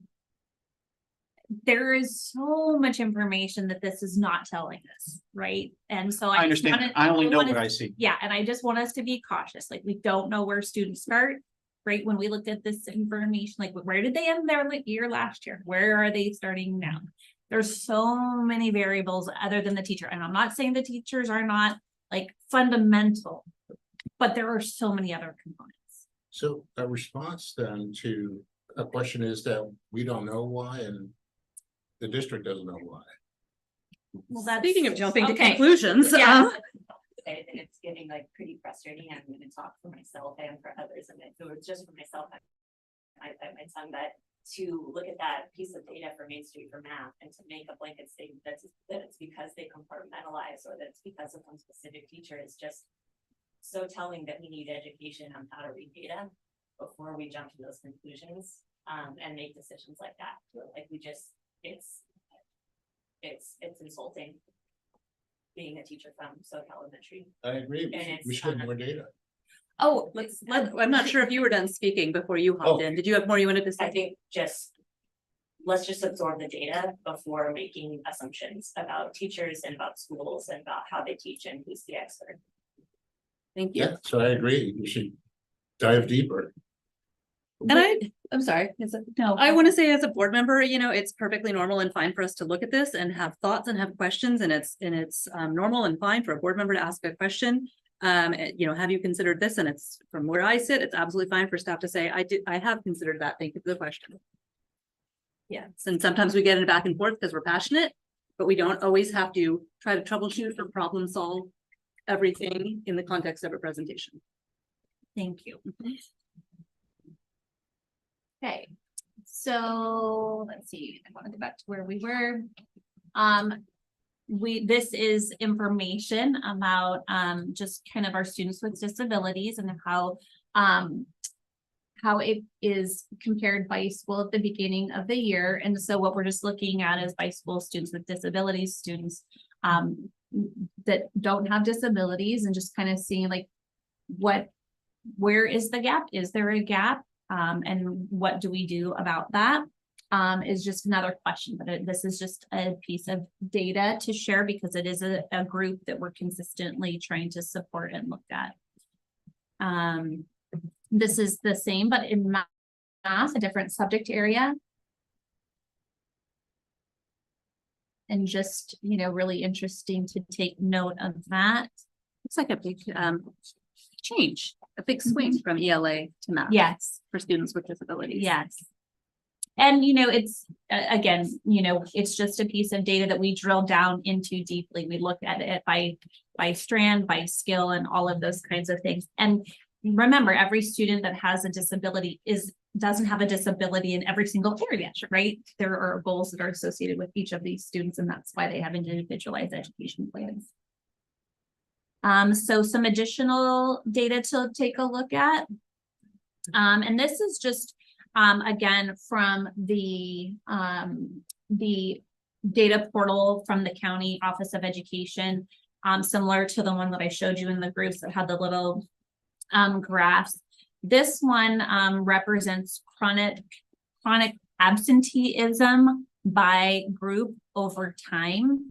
And so they're all kind of color coded. So in 2023, which is the year where I have the two purple arrows showing. The top data is Santa Cruz County, and the bottom is SoCal Union Elementary School District.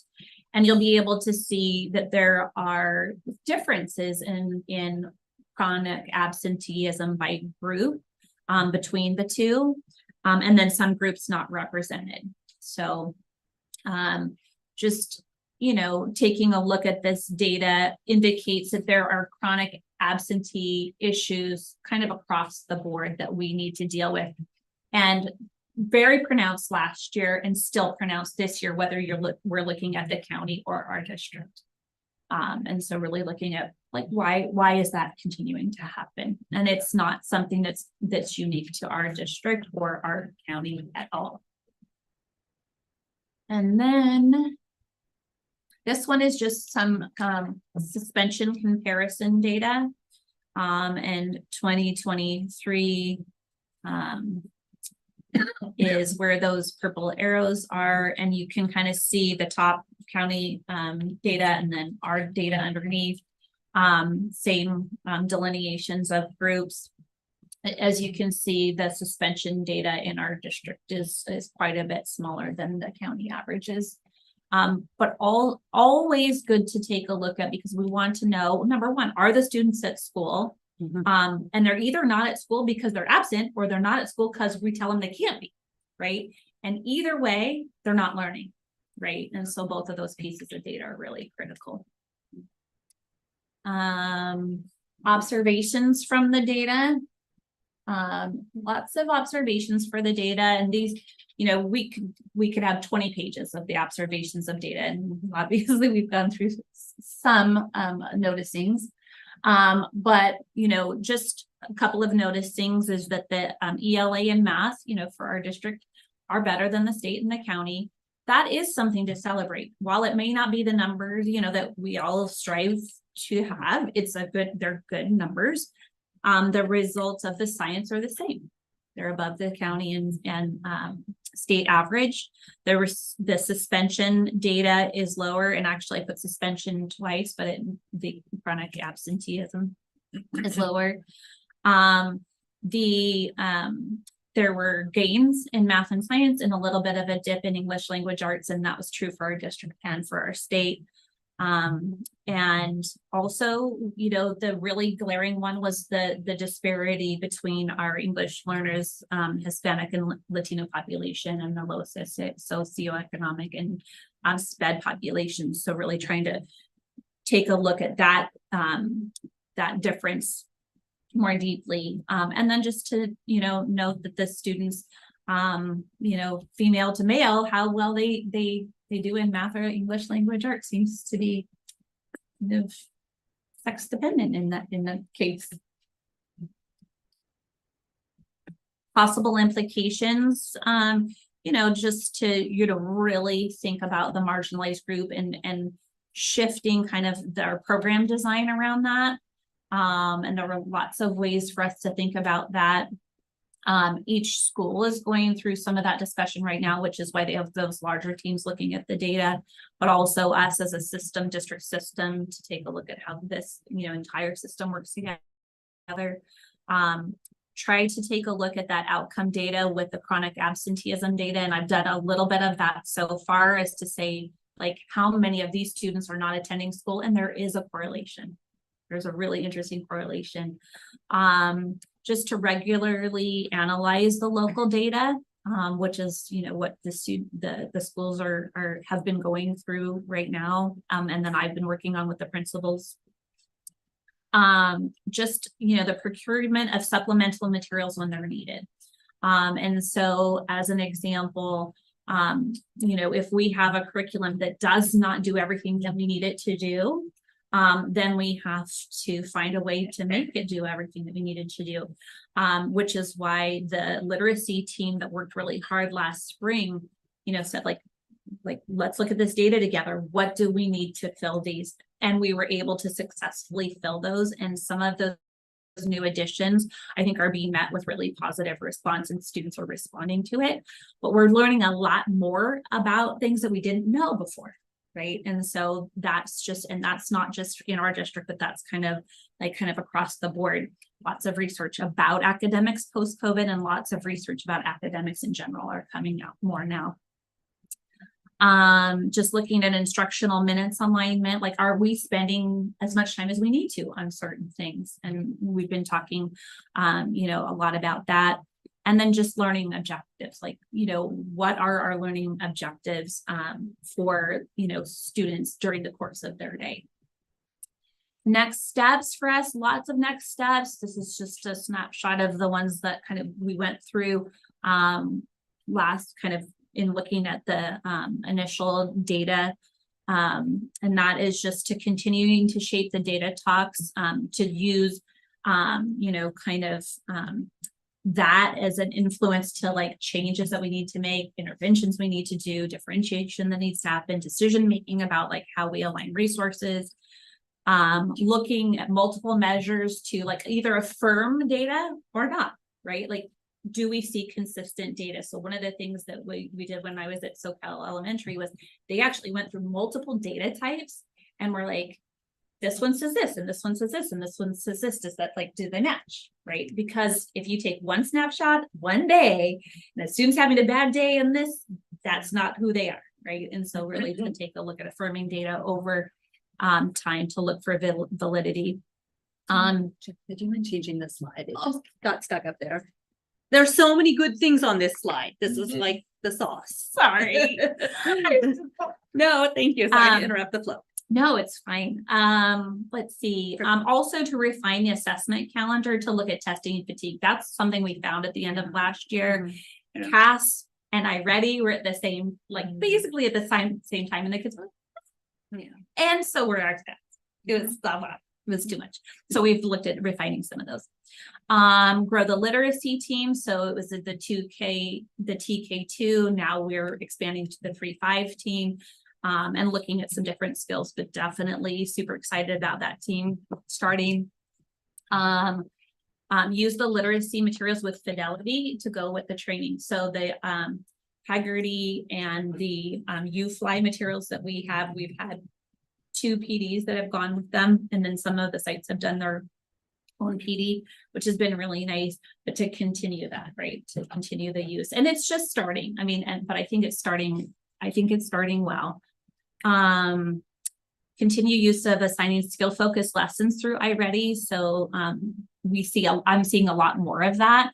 iReady does give me a report to say like, hey, this is how many students are doing that, and this is how many students are passing, and we're just seeing more and more of that use, which is really nice.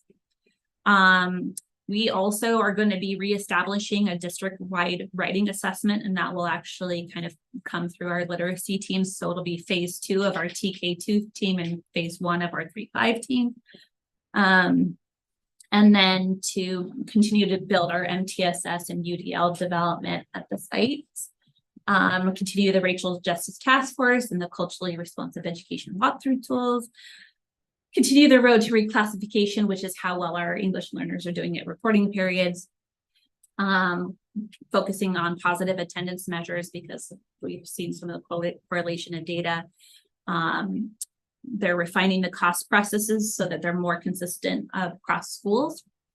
And that's the coordinated services team. And then we're also looking at proportionality data. So we're seeing a large number of English learners qualifying for special education. Like, why is that happening? Positive behavior intervention supports, and just kind of inequities and barriers through the culturally responsive education lens to say, like, is there something we're not seeing, right? Do we have bias in the materials that we're using? Do we have, bias in the assessments we're using? What else do we need to consider? So that's it. Any questions? Thank you for letting us ask our questions during the slide. That was definitely meaningful rather than like, can we scroll back to item number 18? But we will have an opportunity if the board has any further questions now, and then I'll put it out to the audience in case anyone here in person has any questions. And then we'll also check email to see if there are any email questions or comments. And then it's a discussion item, not an action item. So then we'll move on to the next one. Anything else from the board? I know we've had a robust discussion. We did a lot of math talking. I just was wanting to know, with our next steps of the grow the literacy team, grades to the TK, use literacy materials with fidelity. Is that's the new phonics system you're talking, or both phonics and phonemic awareness? Okay, and then the curriculum that we use is the Fontes and Pinnell, and that's the pairing. Like, is that, so you're talking about building the phonemic curriculum, but our main curriculum is that FNP, is that right? Or the readers and writers workshop? What's our main curriculum? So it's a good question. So when readers and writers was adopted, it wasn't adopted as the only curriculum. And at that time, there was you could adopt like a comprehensive curriculum that would be like benchmark advanced or something like that, where it's an anthology, or you could bring in a bunch of different like pieces to build the literacy program. At that time, most of the districts in the county decided to go with well, we're gonna put multiple pieces together, present that, and have that approved like kind of by the state and county, and then the board would approve it. That's what this district did as well. When was that? And so that was 2018 6 maybe? years ago. But 2016, 2015. yeah, Oh, 15 years. yeah. And so since that time, there's been a lot of Yeah. new information about the science of reading. And so Yeah. what has helped us is to be able to say, well, some of this still works for us, but now that we know something different about how reading works and how the brain works, we're going to bring in some other pieces Yeah. to make this work better. Okay. There's a lot of discussion about the science of reading out there. There is. Yeah. There is. But that is a focus. That's what you're talking about. Yes. Next steps is more of the phonics. kind Yes. of word. Okay. Yes. A real intentional Yeah. practice. Yeah. Thank you. Mhm. I'd just like to thank you very much for putting this together and answering all of our questions, especially mine. You know, they don't come from a place of judgment, they come from a place of education. And I consider myself being educated as well during all of these. And I also appreciate your opinion very much too, because I continue to learn as we all do when we do these things. And when you only see a snapshot from 30,000 feet, sometimes that's all you see. That's all. You know, so it's important for us to ask those questions, to have your input and your input, so we can know the finer points on things, which we don't often get to see. So I appreciate you putting this together very much, and I love your steps. I mean, I love that we're on the right path. I mean, I feel like sometimes it's our job to ask hard questions, and, you know, thank you for bearing with us and answering everything. Well, you're welcome. And I would say the reason that we do the LCAT bites also, and like every time we meet, is so that it's not just one piece of data in a presentation, but it's lots of bringing to the board, lots of bits of information over time, which is all new learning for everybody every time we bring something. So, you know, it's hard to, you can't really put them all in one package, right? There's lots of packages that are important. For sure. So instruction, to me, instruction is the reason I'm here. I mean, it's the plan, instruction plan and the budget to support it. That's it. And I feel an obligation that our students, when they graduate high school, will be able to earn a living wage in this town. And when I look at these numbers, you know, I get concerned that they'll be able to do that. I appreciate your sentiment. I want to thank you for the slides and all of the data, and especially I really appreciate the visual representation. As you well know, we all absorb data differently and learn differently, and for me, having that mix of the numbers and the visual image to go with it, actually, like, I can't tell you how much that helps me understand. So I really I appreciate it, and I really appreciate continuing to get a better understanding of the difference between the various assessment tools, and then of course, like the added layers of the absenteeism and our social emotional supports for students and all of the other varying unique needs and individual characteristics that all of our learners bring in. And so thank you for the very, very thorough, helpful presentation. Should we look at the mathematics policy at some point? If that's something you would like us to look at and consider whether it should come to a board meeting, we can have that discussion in an agenda planning meeting. Is that okay? And then a promotion, acceleration, retention one, because it talks about math at 4th grade. Yeah. So yeah, if we want to throw that in our future agenda items area I don't know. to if look we at can- policies. I don't know if we can tweak it much because it's really operational. We'll look and see when's the last time we've looked at any policies around that, though. If we can talk about that at an agenda planning meeting. Anything Thank else you. from the board? Yeah. Thank you for right. answering all those questions. Thank you all again for Yeah. bearing with us. Any other questions or comments from out there? Okay, thank you for sharing with us, though. Do we have any email comments on this? I do not. Okay. All right. Thank you again. Yes. We're gonna move on to our next discussion item. We're gonna let Jessica go. so she Yes, can- that's right. Jessica Yeah. has to hit the road for a conference. Yes.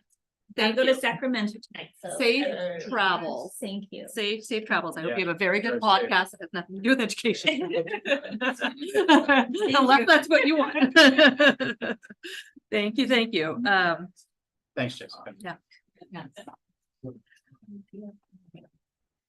Are you okay with moving on to the next one? Ed? Yeah, this is gonna be really unexciting. Okay, yeah. Sorry. Tough to follow. Yeah. Just for my evaluation process, just talking about the dates. And trying to make sure that we don't leave that to chance. So when the end of the year comes, it's all mapped out. And so, you can see that the process that we have is by April 26th, I'll submit a self-evaluation to the board. And then, at the May 1st board meeting, I'll make a presentation in closed session to you on that. And then over the next week and a half or so, each member of the board will prepare their individual input. And then by May 10th, that'll all be forwarded to the board president. And at the May 15th board meeting, the board will meet in closed session to develop the collaborative evaluation. And then at the June 12th board meeting, that gets presented to me in closed session. So those are the dates. That's the focus of this item. So if there's any questions about the dates. To just jog my memory, but our really huge meeting on the financials, that's June, right? Yes. So superintendent things is kind of more May, and then the budget things are, yeah, and Yeah. the governor's budget, that's June. Yeah, the Okay. first board meeting in June is really heavy. on Yeah, the yeah, budget. yeah. And that's Okay. why we moved it back. Moved it. Right, you just Yeah, that's finalized, great. the amount we finalized in May, right? Yeah. Okay. Any other questions? No. Thank you. Any questions from the audience on our superintendent evaluation timeline? Okay. Any questions on email? Thank you for that. All right, then. Thank you for that. Next step is discussion regarding board policy 4141, 4241. So this is a first reading. There it is. Yep, and it has to do with collective bargaining agreement. It's based on, it might be one of the shortest changes we've ever had on a very short board policy. Basically, it just adds the one sentence. Of course, I added in the SUESD because that's a direction that we like to go. Right.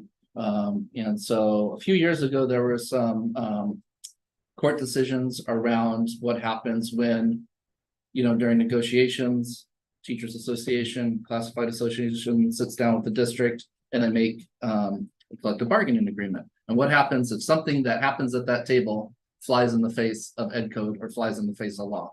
And so that happened. Obviously, these things don't come out of midair. They come out of things that happen and then some court somewhere decides on them. And an obvious and clear decision was that when that happens, the law always supersedes what was decided on in the CBA.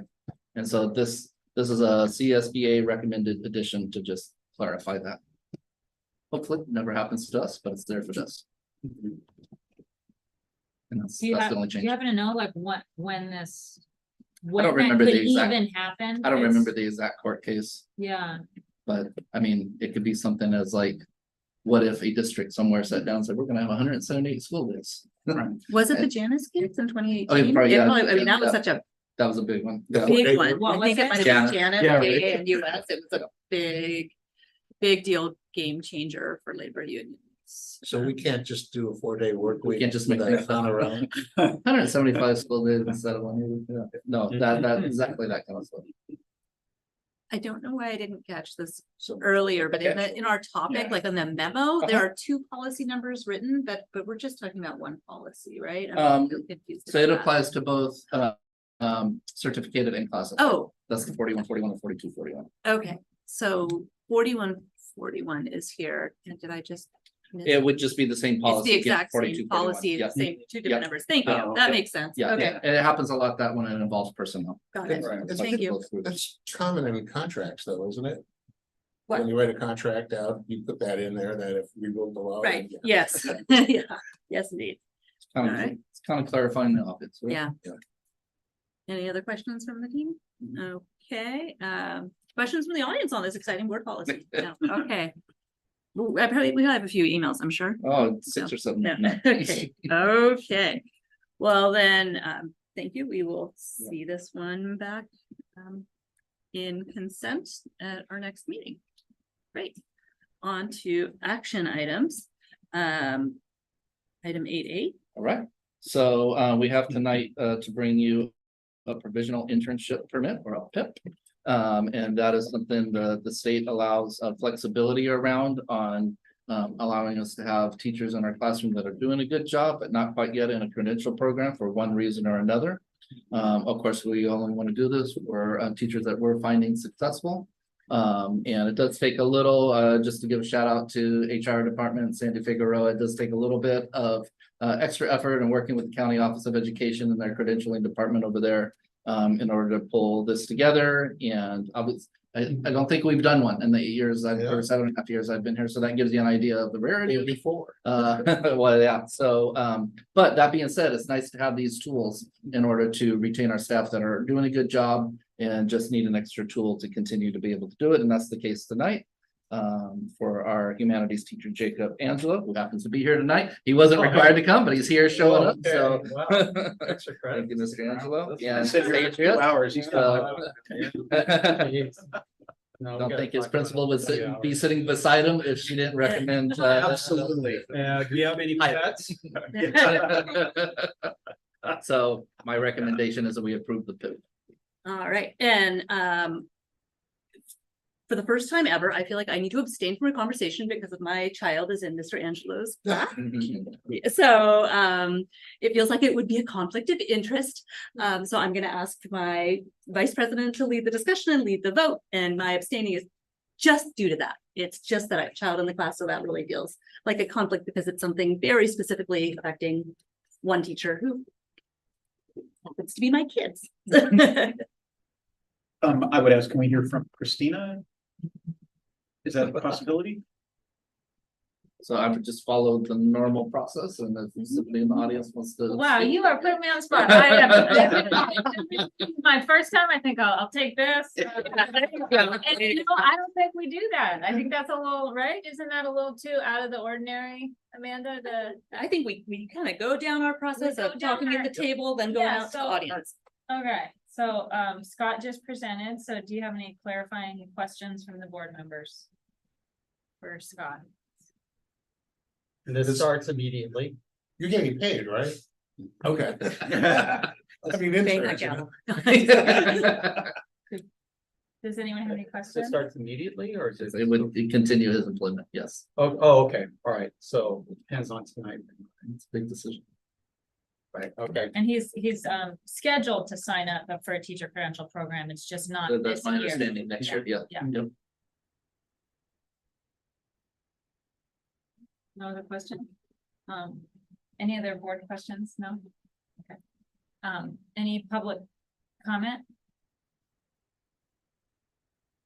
I mean, myself, I've fallen, I didn't originally sign up to teach or anything like that and totally like found, I love mindset and I found like my kind of like my fit in with teaching the kids and trying to get mindset stuff, which I started off in college level, loving it, 18, 19, 20, like really changed your life. And I've been totally devoted to trying to get this stuff into that youth. So it wasn't a part of the plan originally. And just, I do really like it. I love it. Love the kids. I love my kids in the classroom. And this happened super fast. So like the idea that I wouldn't be with them and have that be something that, because I, didn't cross X, Y, and Z because of whatever reason at home, which is totally breaks my heart. So I love the kids. I love what I'm doing. I'm super passionate. But that's my little. All right. I would like to say, I feel like we're really lucky to have Mr. Angelo. He has a great relationship with our students. He works really well with our, and collaborates with his colleagues. He's got great mentor teachers, Mr. Hoover, and works great collaboratively with the sixth grade team as well. So he's just fit in really nicely, and he's, in my opinion, already just, I feel like he's already been through a credential program because he feels like a seasoned teacher, and just the way that he commands the classroom and how he builds his relationship with the students. So. Welcome aboard. Yeah. I just wanted, yeah, okay. Christina's the boss. Yeah, thanks for coming tonight. Yeah. Yeah. All right. Any other comments? All right, so we, can I have a motion? Email. Oh, Nothing on email. that's not on. I move. It's not on her. Touche. Can I have a second? Also. Okay, all in favor? Aye. Any opposed? Any opposed? Okay, motion passes. And one. One abstention One abstention. for technical reasons only. Extra points. So you're gonna take us out? Callie's first. Kelly, Yeah. are you taking us out, Kelly? There we go, yeah. That was what? Easy. Oh, no way. You want me to take it back? Okay, thank you all. Thank you all for Yeah, being thank here. Yeah. Pleasure having you. Yeah. Yeah, no, please. Yeah. All right, we have another action item though, because we, trustee Donnelly pulled a policy out of the consent agenda to highlight how important it is to us. So we are gonna bring back item 4D board policy 5131.2 bullying. Good night, sir. Congratulations. Yes. Yes. Go Vikings.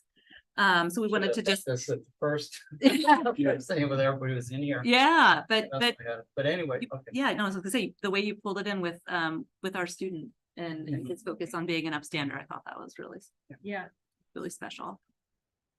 Also, there was a letter to the editor this morning Mm. about supporting all kids. Mhm, And this is what we're doing mhm, right here, mhm. supporting everybody. What publication? Sentinel, you ever heard of that? No, man. You ever read the Does anybody read the Sentinel? Yeah, for entertainment, I read it on my phone. when I don't have People magazine. All right. so Hello to our YouTube viewers. Yeah. I watch TV. All right, so, but just for all of the people who are following along on their PDF Word packet, we're, it's, the bullying policy is on page 18, because it was in the consent agenda, and I don't know that we're pulling it because we have any particular changes to discuss. Just approve it in public. Got it, got it. Any questions or comments from the board besides what Ted brought up earlier? No, okay, this is our second time seeing it with no changes, but we all do definitely agree with the importance of highlighting this policy. That being said, do I have a motion to I'll approve? make the policy? motion. Thank you, I'll Ted. make the Do motion. you also want to second it or? Do I have a second? Sure. Thank you, Robert. All in favor? Sure. Hi, man. Oh, Heck, yeah. There we go. We've been going over this for the last couple meetings, it's- you know, and this has been top of our agenda Uh-huh. for so long, Mhm. and it's so important to our kids and our community, you know, and I feel the same passion as we all do. Awesome. I think, oh, For sure. yeah. yeah, awesome. Thank you. So we've got a first and a second. And we don't have any in-person public comment here at this moment. Do we have any emails on this? Okay, so we've got a motion, a second. All in favor? Aye. Any opposed? All right, thank you. Correspondence, does anyone have any correspondence that needs to be reported out? I do not. I only get those lovely letters from the COE once or twice a year. Future agenda items, anything anyone wants to bring up now? Not an agenda item, Mhm. but is there, sometimes the sites have a holiday kind of fundraiser?